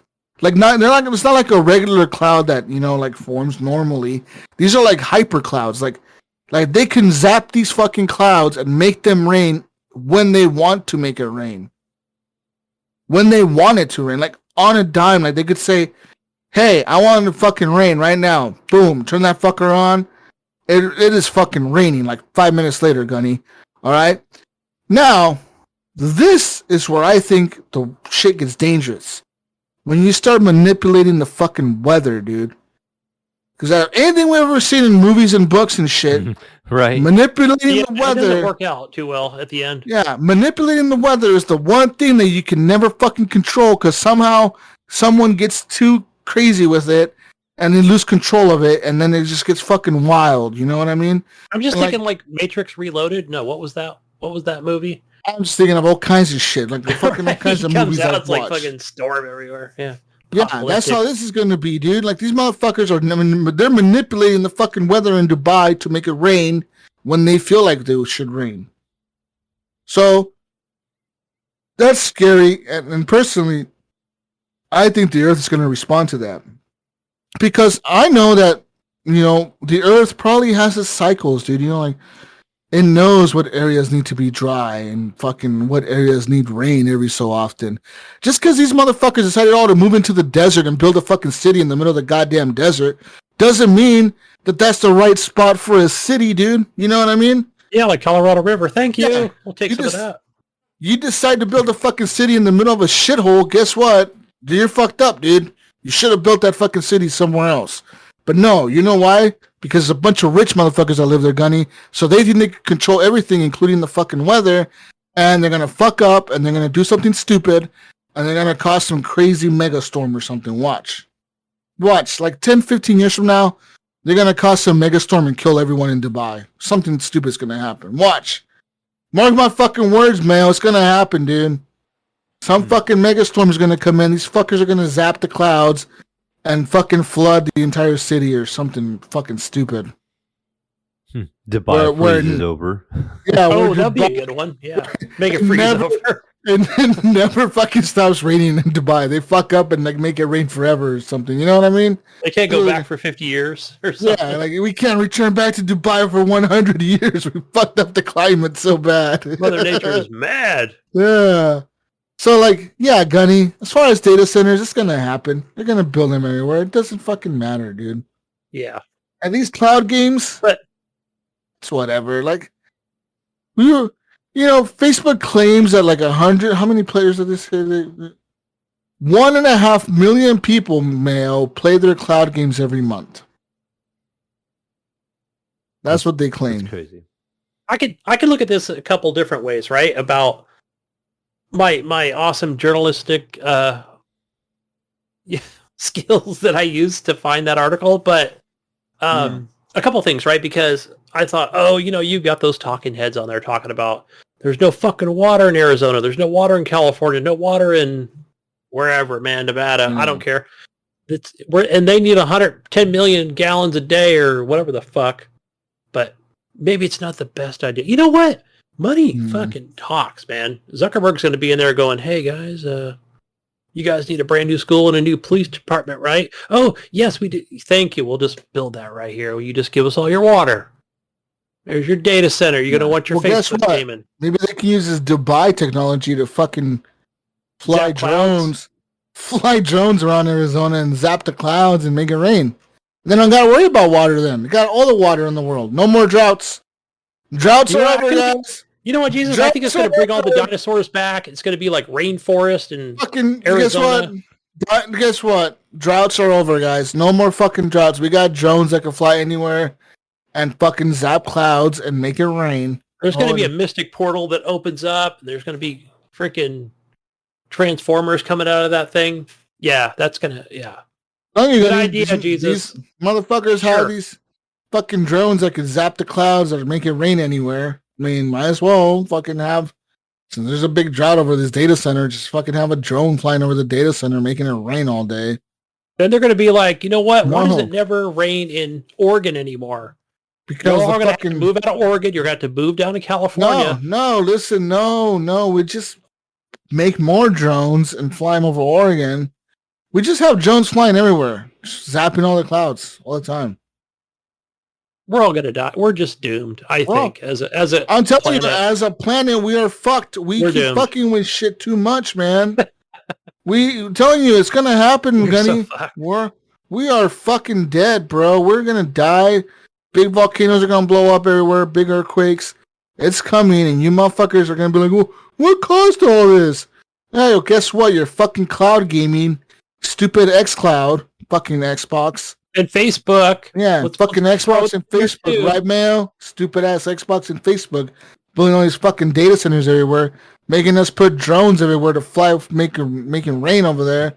Right. And fucking assholes. You're gonna fucking destroy the planet, you fucking dicks. Yeah, stupid Game Pass. We don't need it. Yeah, fuck you, Game Pass. Stupid ass Game Pass, making it worse. Sony loves the environment. They ain't doing that shit. Sony is a firm believer in saving the environment, Gunny. They are non cloud. They are non data center type company. I like non data center. You got to buy a disc and put that shit in your console. non data center fucking company. Yeah. Man, I tell you. Tell you, man, they got real fit. You can look it up on Instagram. I know you got the Instagram, the Insta, Gunny. I know you got that shit. Get on the Insta and you fucking find those videos of Dubai raining. It looks like it's a fucking monsoon over there, dude. Like, you never thought it would be a drought. There's no drought over there. It's fucking raining everywhere. Look, Mayo's got it. He pulled it up. He sees the rain.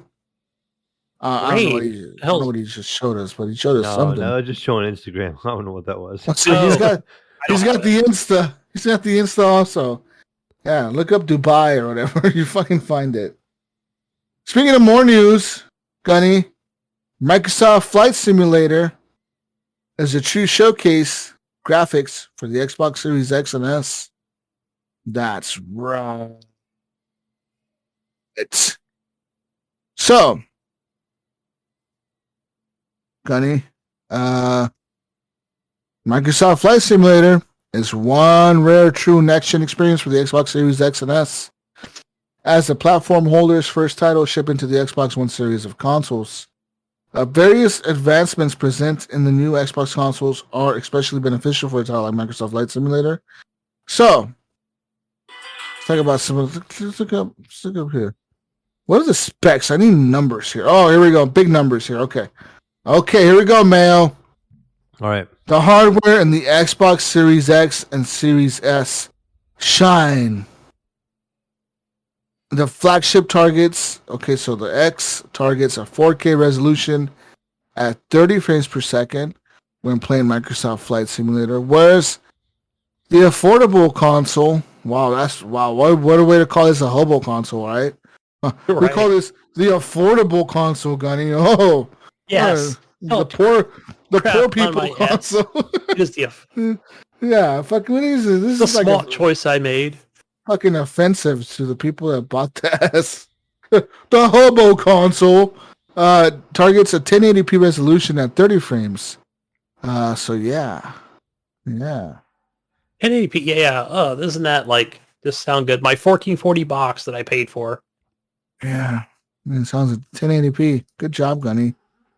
Damn. It's like I'm going backwards to the OG Xbox One here.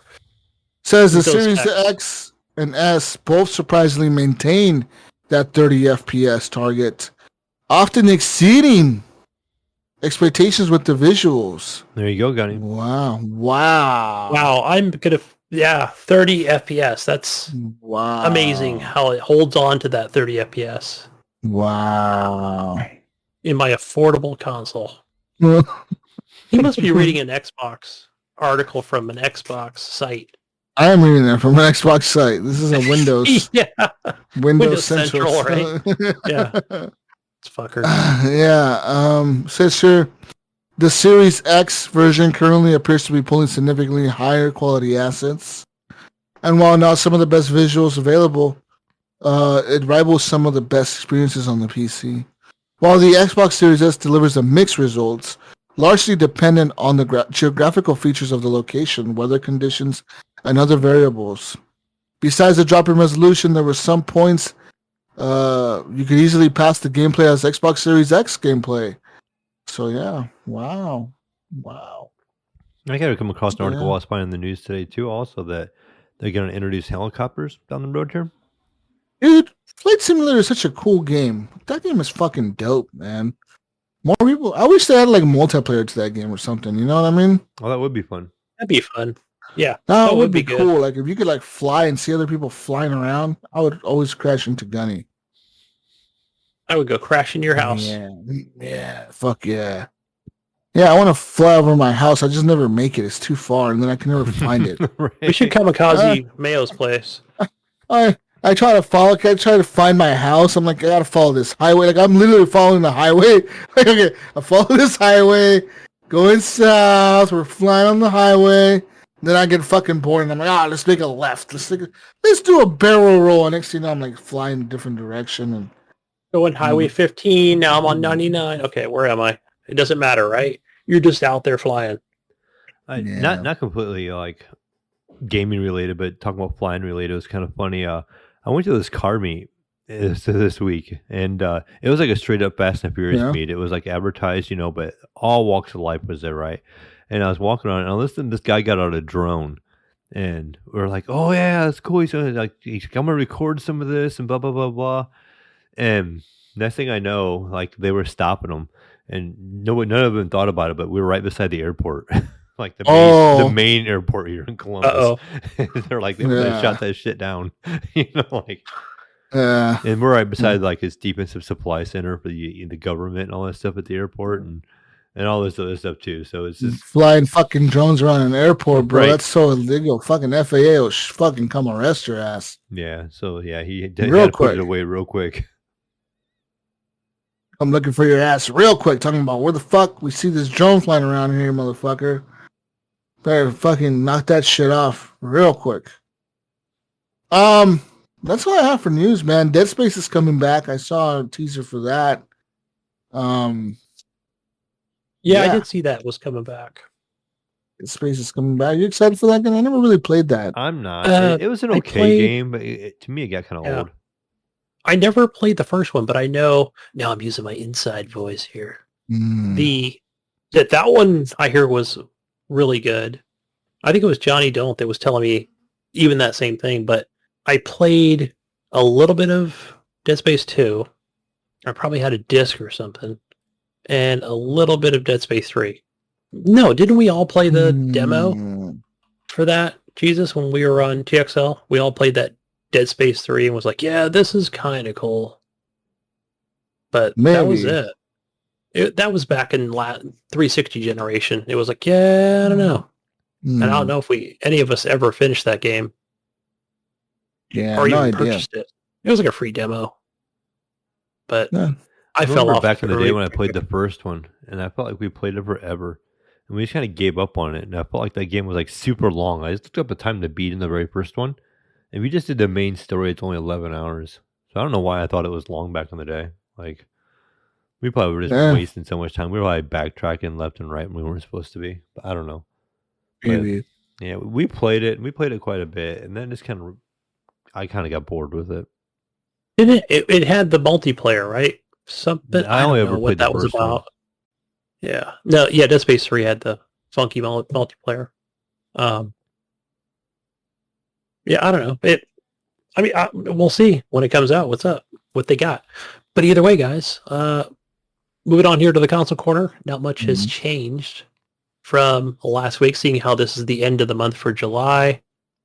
For your PlayStation Plus games, I just looked on there recently. You have Call of Duty Black Ops 4 and WWE 2K Battlegrounds. That'll be for your PlayStation 4 games. And for the PlayStation 5 users, A Plague Tale, Innocence. So go grab those. Over to Xbox, your games for gold are... Oh, maybe I need to update these. Rock of Ages 3, okay, maybe I have it. Yeah, that's Rock of right. Ages 3, Make and Break, that is correct. And Midway Arcade Origins. But Planet Alpha, I think, is an all-month-long game. I'm not looking at it, but I believe that's the case. So that is a feature game, Ryan, if you're listening. You can go, you could also download it. So you get kind of your 3 games as well.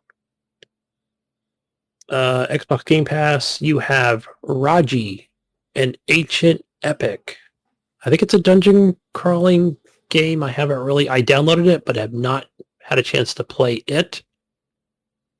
And the second one is called Last Stop. So let's see here. I was looking at this earlier. It is, what is Last Stop? So going into some of the details here on this, a video game about secret lives that ties the mind and how magic can be found in the mundane. Last Stop is a single-player, third-person adventure set in present-day London, mate. It's in the UK, is it? Written and developed by Variable State, creators of the award-winning Virginia, if you remember that game. I think Virginia was on PC, if I remember correctly. Yeah, I remember that shit. Last Stop tells 3 interconnected tales featuring 3 playable main characters. Looks like it checks off a lot of the boxes for compatibility with 4K, UHD, Braille refresh rate, cloud enabled, all that primo Xbox stuff. So go check that out. Moving over to Epic, your Epic Store goodies and freebie games. The first one is Defense Grid: The Awakening. I played this a couple weeks ago, actually, on Epic. It's funny, before it was even... I think because I already owned it. It was free once before. It's a great game. There's Defense Grid, and then there is a second one that I purchased on the Xbox. It's pretty much the same exact thing, just more of a visually better game. The Xbox One generation. Either way, they're both great games. Go get them. But the first one on the Epic Store. Second game is Verdun. Verdun is a, let's see here, merciless trench warfare. Immerse you and your squad into intense battles in attack and defense. Verdun is the first multiplayer FPS set in authentic World War I setting, offering a rarely seen battlefield experience. I've seen this compared to, what is it? There's a few other games in the same genre. Either way, I'll research it, check it out, see what those games are. I'll download it and play it over on Epic Store. Moving over to community questions. It's community question time. First one we have here are from Leahy. And Mayo, this is a question for you. Mm-hmm. He wants to know what your thoughts are on EVG, a quick response to people's 3090s getting fried in the new world. He means cross shipping that takes some RMA, quick RMA service. Wow. I saw him posting something on Discord, or was it you or somebody? But what is this about? What is it doing to 3090s, this new world game? I think it's just crashing them. Like it's, I don't know if it's overloading them or overheating them or what, but I haven't looked a whole lot into it either. But I'm not surprised though by EVGA having like a quick response to like 3090s going bad. EVGA is like top-notch company when it comes to their service, I guess you could say. That's the word I'm looking for. They are quick. Like anytime you call them with a problem, they are quick to resolve it. They will bend over backwards for you to keep you happy. And it's like a lot of people I know, a lot of my friends that buy computer parts, they buy EVGA on purpose. Like they have trade up programs where you can buy like your GPU and trade it in later. You sell it back to them, and then they, you get credit on the new one and stuff like that. And they just have a lot of consumer friendly programs, and they're really good about if something's broke, giving you a new one quickly and just taking care of it. So I'm not really surprised that they have a quick response to the 3090s getting fried if it's one of theirs. So I mean, if it was everybody's 3090s, like every company, then maybe they knew something was wrong with them or something like that, like NVIDIA did. But EVGA, that's just how they are. They just operate. They take care of their people, and so they're just quick to do that. So we need more companies like them. Yeah, for sure. Clint Bashore. He says gaming PC. He's asking if gaming PC is banned in California. Yeah, he's calling it California, obviously, but he had a little YouTube video linked to this, and it was a video talking about, I guess if you order a PC from Alienware, they will not ship them now to certain states, and California was one of them. What? And I guess that has something to do with some kind of new laws coming into effect through different states about power usage and trying to keep some things down. You'd have to watch the video. I've never heard of such a thing. And even the guy mentioned there's only like one guy talking about it, like you on some kind of blog. And it basically, some states are, limiting power consumption, and they're trying to get that down. And they're, for some reason, Dell will not ship to those states. Well, it's funny because I know at the end of this month, we do have one of our power plants going offline, which is run by a dam, which is operated by obviously hydro water, right? But there is no water, so right? So it's shutting down for the first time in, I don't know, something like 40 years, right? Who knows? I think, yeah, I'm just trying to wrap my head around it. Like, I don't know, but if you're at home though, right? I mean, I don't know, if you want a gaming piece, I don't know. It just seems just the way ridiculous. It sounds like Dell's going to prevent you from ordering a pre-built. It's not stopping you from building one yourself. Oh, right. So what does it fix? Okay, Yeah. It's going to prevent somebody from buying from them, but somebody, if they want to buy it and you're in California and you want to buy a gaming PC, you're going to get your hands on one somehow, right? Yeah.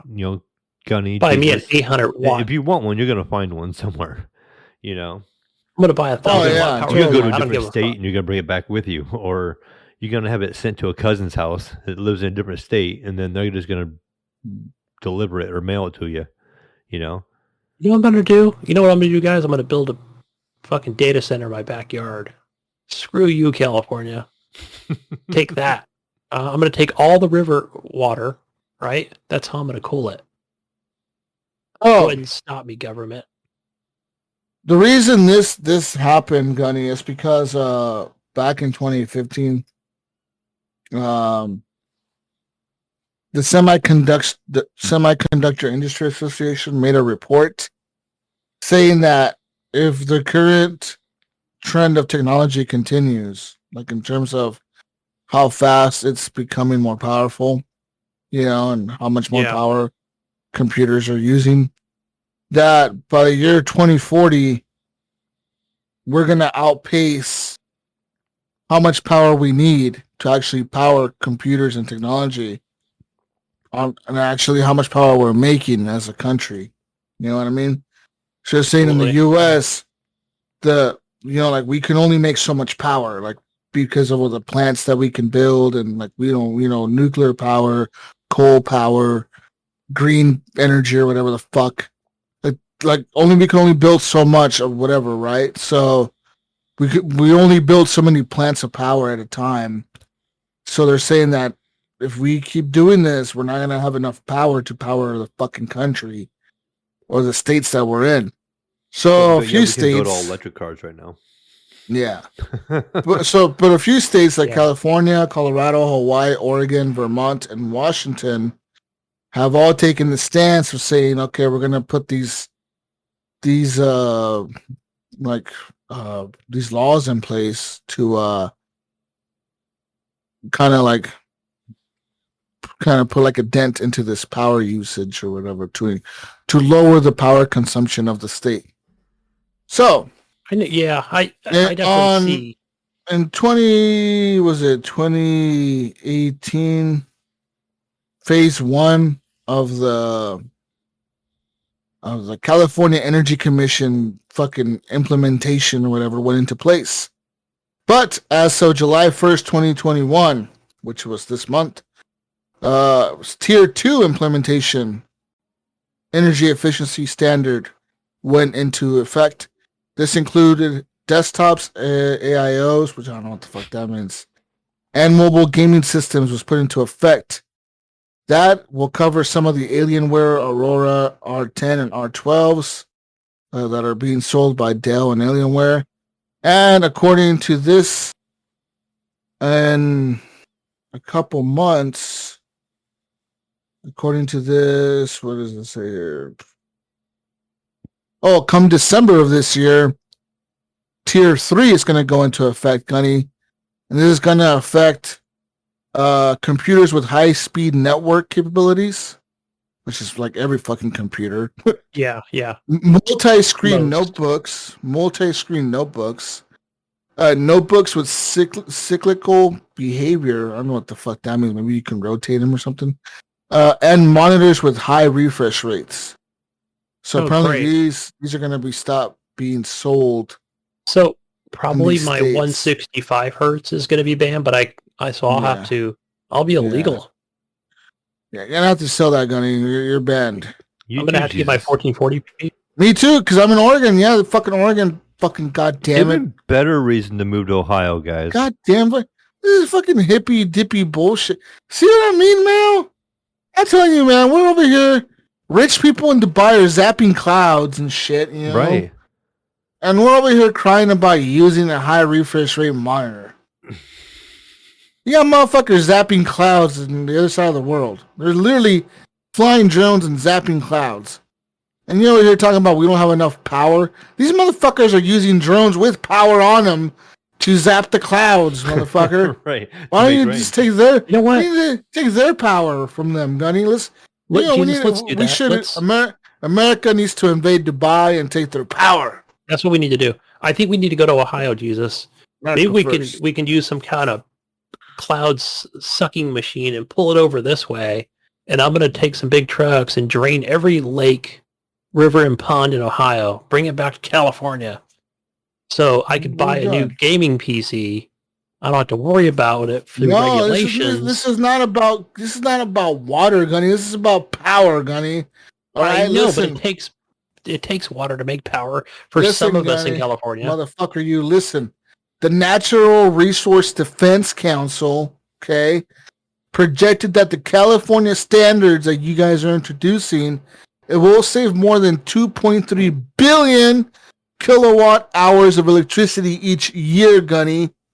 Okay, by not buying your stupid Alienware R10 crap, okay? Okay, this is going to save more than 2.3 billion kilowatt hours of electricity a year. That's equivalent, Gunny, to an annual electricity use by all the homes in San Francisco. And that's going to avoid also, Gunny, not just that, but it's going to avoid 730,000 tons a year of climate-disrupting carbon pollution from fossil fuel-fired power plants. That's bullshit. Fuck you and your... Let's put more fossil fuels in the fucking air.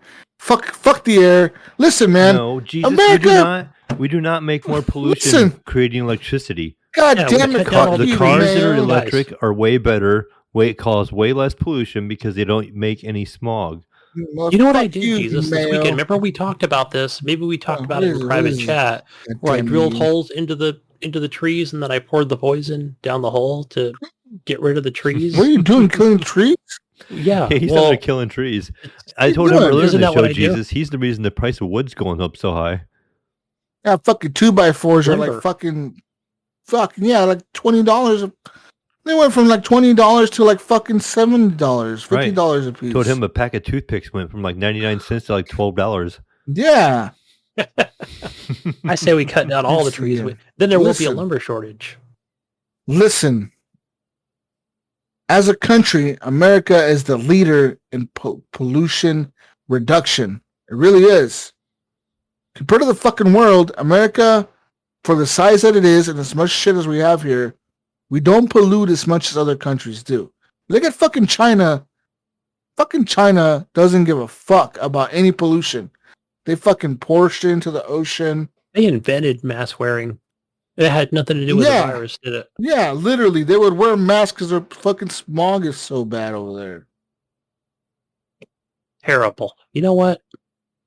Clint, I say we just nuke California. We're all moving to Oregon. Let's go. Listen, listen. Right now.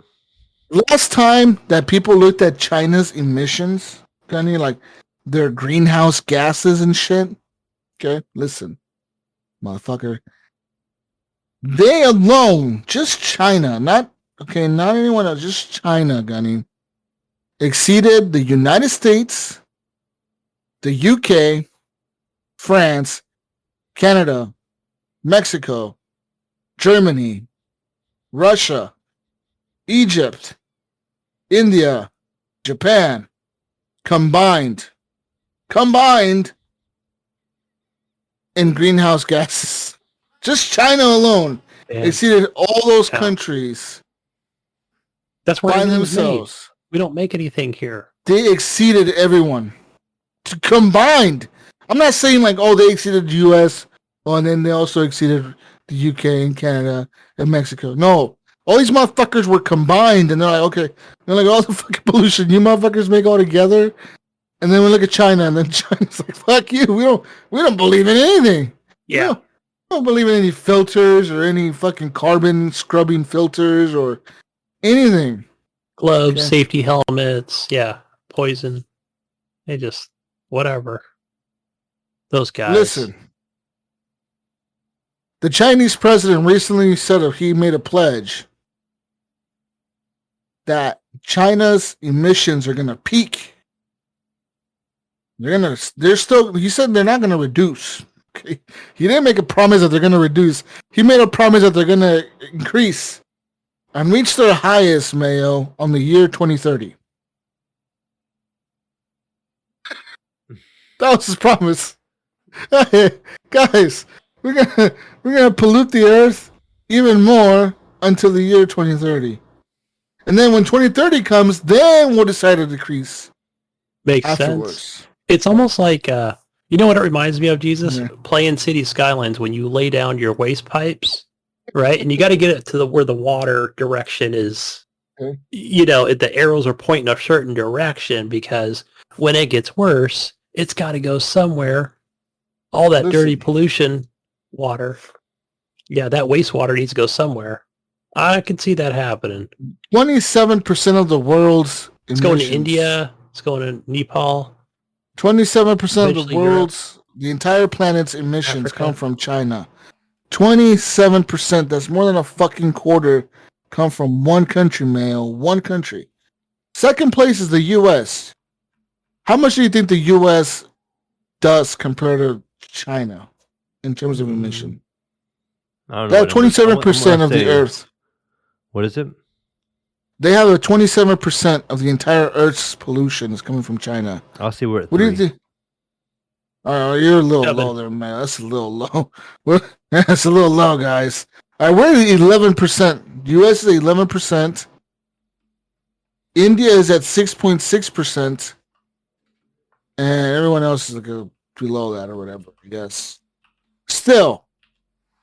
But you look at the size of the U.S., you look at the size of China, like how many people live in each country and how developed each country is. How the fuck is it there 27%, dude? And no one ever gives them shit, right?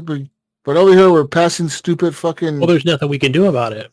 We're over here passing stupid fucking... Mayo cannot buy a high refresh rate monitor because it uses too much electricity. Too much, Mayo. Too much. You are energy inefficient, Mayo. You're canceled. Yeah. Energy inefficient, Mayo. You motherfucker, you. Mayo, send me your computer later. Yeah. Yeah. I'm the only safe state over here. It's you guys have to send me your PCs. Oh, is that how it works are now? The ones that could be illegal over there. We're just gonna make a corn version of power over here. We got this under control. Yeah, I'm gonna come there and suck all your water out of you, every pond you got. Okay, I'm gonna make a hydro plant, put in data centers. There's plenty of space up here for it. Just take out a cornfield or so. All right, guys. Shifting gears here, guys.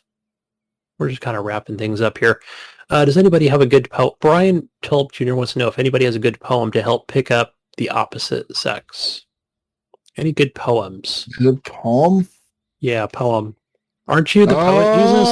Because you're the Doki Doki Speaking guy. of me of my poems from Doki Doki, huh? Yeah. Okay. What 2 words are you choosing to help Brian pick up the opposite sex? He needs 2 words, I think. He didn't ask that, but I'm just saying. Let me look at I'm gonna go to Doki Doki Literature Club poem generator. Hey. Okay, I'm gonna use Natsuki's okay. Generate. Okay. What? Generate the shit, motherfucker, you. Check out. Okay, so, I gotta write the fuck. God damn it! I gotta write the poem. I just wanted to generate. Wait, you have to write it? No. Okay, let me go over here. I'm gonna find you a poem, motherfucker. You. Okay. Write your poem here. Oh no. So you can actually write one. See who will like it. And you submit it or what? How does that work? I don't know. I'm looking for a poem. Okay, Doki Doki poems. You know what? Just like Brian, just like it's helped Jesus pick up the other sex. This should help you. Yes. Stand by for greatness. And let me tell you the words that Sayori would like. Adventure. Daydream. Death. Fear. Hope. Loud. Marriage. Music. Romance. Shame. Tragedy. All right, That's Brian, I think most of these they're just not going to work out. Just, you know what? Disregard everything you just heard. What's going on, man? Help you. This is gonna help. It's gonna help. The romance thing, yes. Okay, you got 1 right, Jesus. 1 out of like 8 words. This is the words they're gonna like. The words they like. The girls like these words. The girls like these words. They like death. Yeah. You know what? That's true. I'll bet you. I'm just gonna go statistics here. I'm gonna be a real chauvinist here. I'm gonna say that half the women like horror, the other half don't. I think it's a 50-50 I met some girls that are into some crazy shit. I met this one girl. She had a weird fantasy of like some weird, crazy shit. She told me what her fantasy was, and I was like, "Wow, that is dark." Like, wow. Yeah, it was like, wow, like, wow. It really surprised me. I was in shock myself. I won't say what it was. It was shocking. It's that shocking. It was.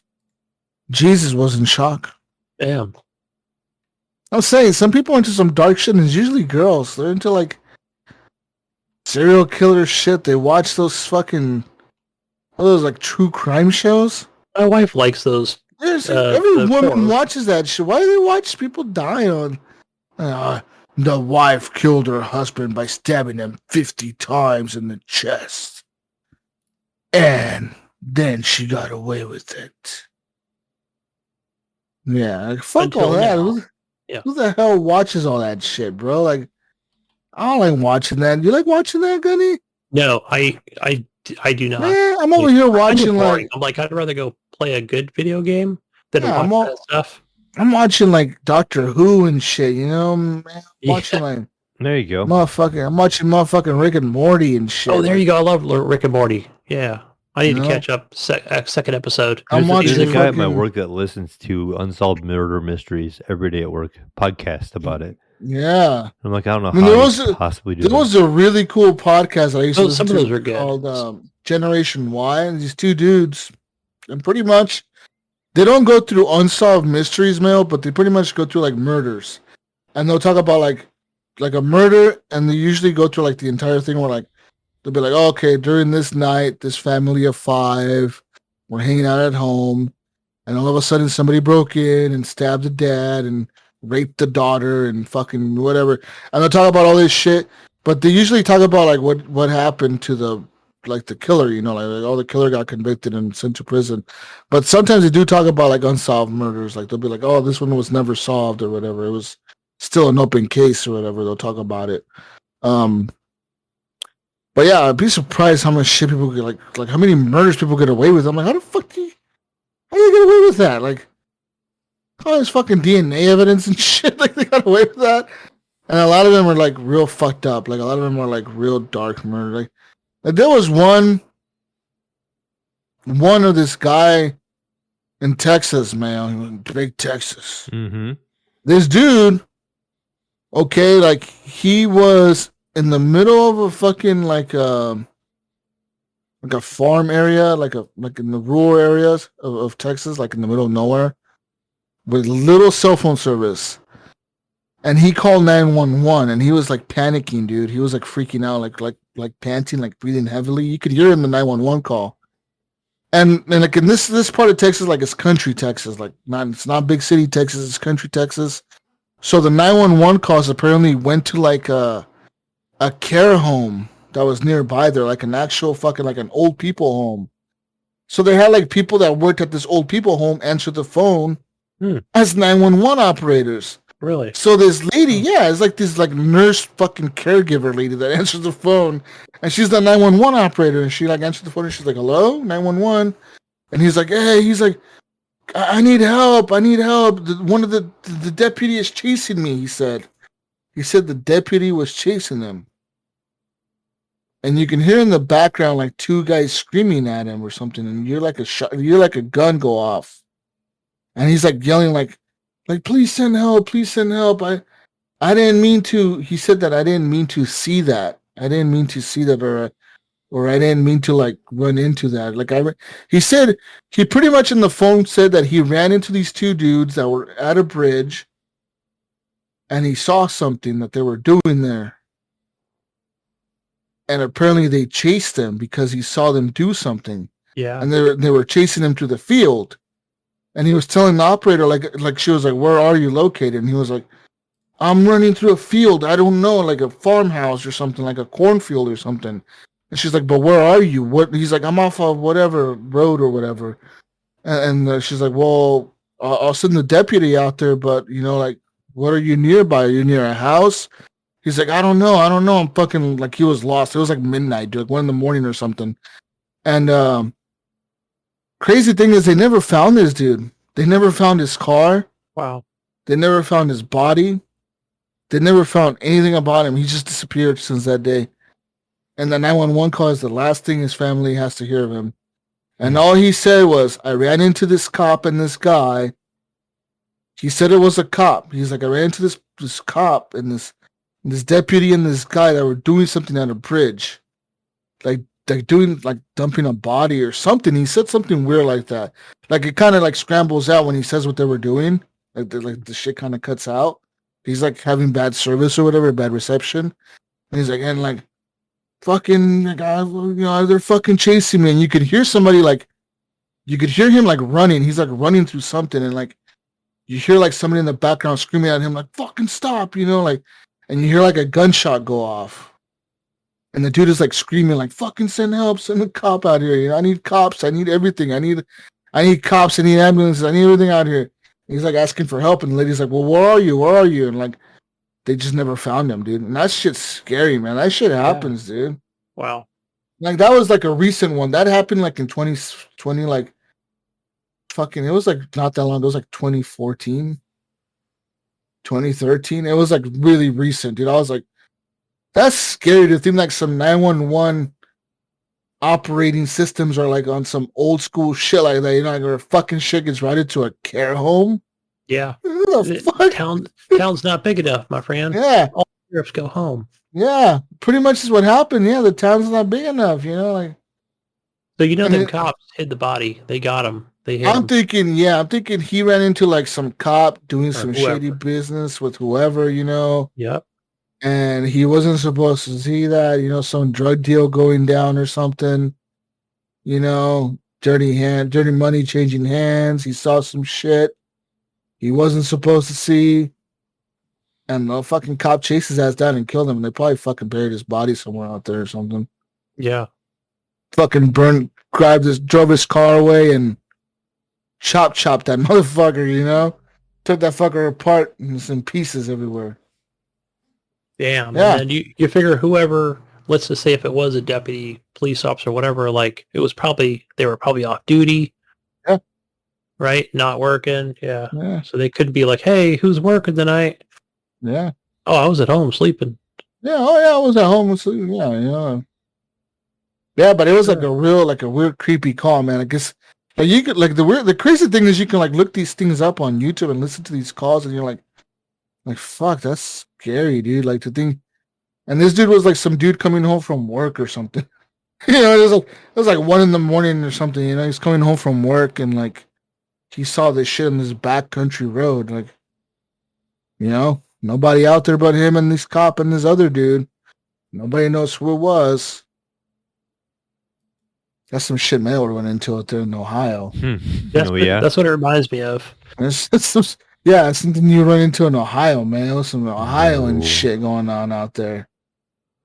Dirty cops taking bribes and throwing dead bodies off of the bridge or something. And only all the ones that are on my payroll.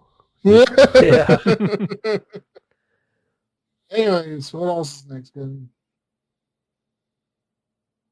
All right, guys. What do we got here? AZ, the realist on Twitch. He wants to know, will the Steam Deck be a portable Xbox we wanted, and how it will change the portable gaming landscape? I think you could run Game Pass. Yeah, you can run Game Pass on that fucker. Yeah. I wonder, is it gonna have cell phone like service? Like, could you like add a SIM card to it? I don't think no. Not. Remember, I think the PSP did it, and I want to say did. Jeez, can you imagine like holding that up Was as it a cell phone? No, but I'm saying not like as a cell phone, but like Internet. How iPads have like internet service to cell phone providers. Yeah. No, that's a thing of the past, Wi-Fi man. calling. Yeah, well, that's iOS, right? I mean, so no, not for I don't. Wi-Fi calling, but just for like internet, just to have like service when you're out and about. Yeah, I could be wrong. Somebody could probably correct me on this, but I want to say the first Vita did. So the way that kind of worked was, but it was exclusive. That was the problem. They were all locked down to T-Mobile, fucking Verizon, AT&T, right? So now they don't do that anymore. Now everything's just, Wi-Fi. Yeah. There is no SIM cards inside devices like that anymore. What else did they use that for? Was it? I know it was the Vita. I mean the PSP. And I don't know. There was something else that cell phone companies were doing that were kind of a. The Vita had it. I know that. Maybe that's what it was. It was the first Vita iteration that. But again, I think that was the thing that they were running into all kinds of lawsuits and problems with people that wanted to sell their Vita, right? And let's say they were with Verizon or Sprint, which doesn't exist anymore. But, and then they would go to somebody who had T-Mobile or AT&T. And then they were like, well, what the hell, I need this unlocked. And it's funny, man, because I'm looking at like a PlayStation blog from 2012, and it's talking about the data plans for this Vita. So for $14.99 a month, you can have a 250 megabytes of data a month for $15. For $30, Mayo, you can have 3 gigabytes of data.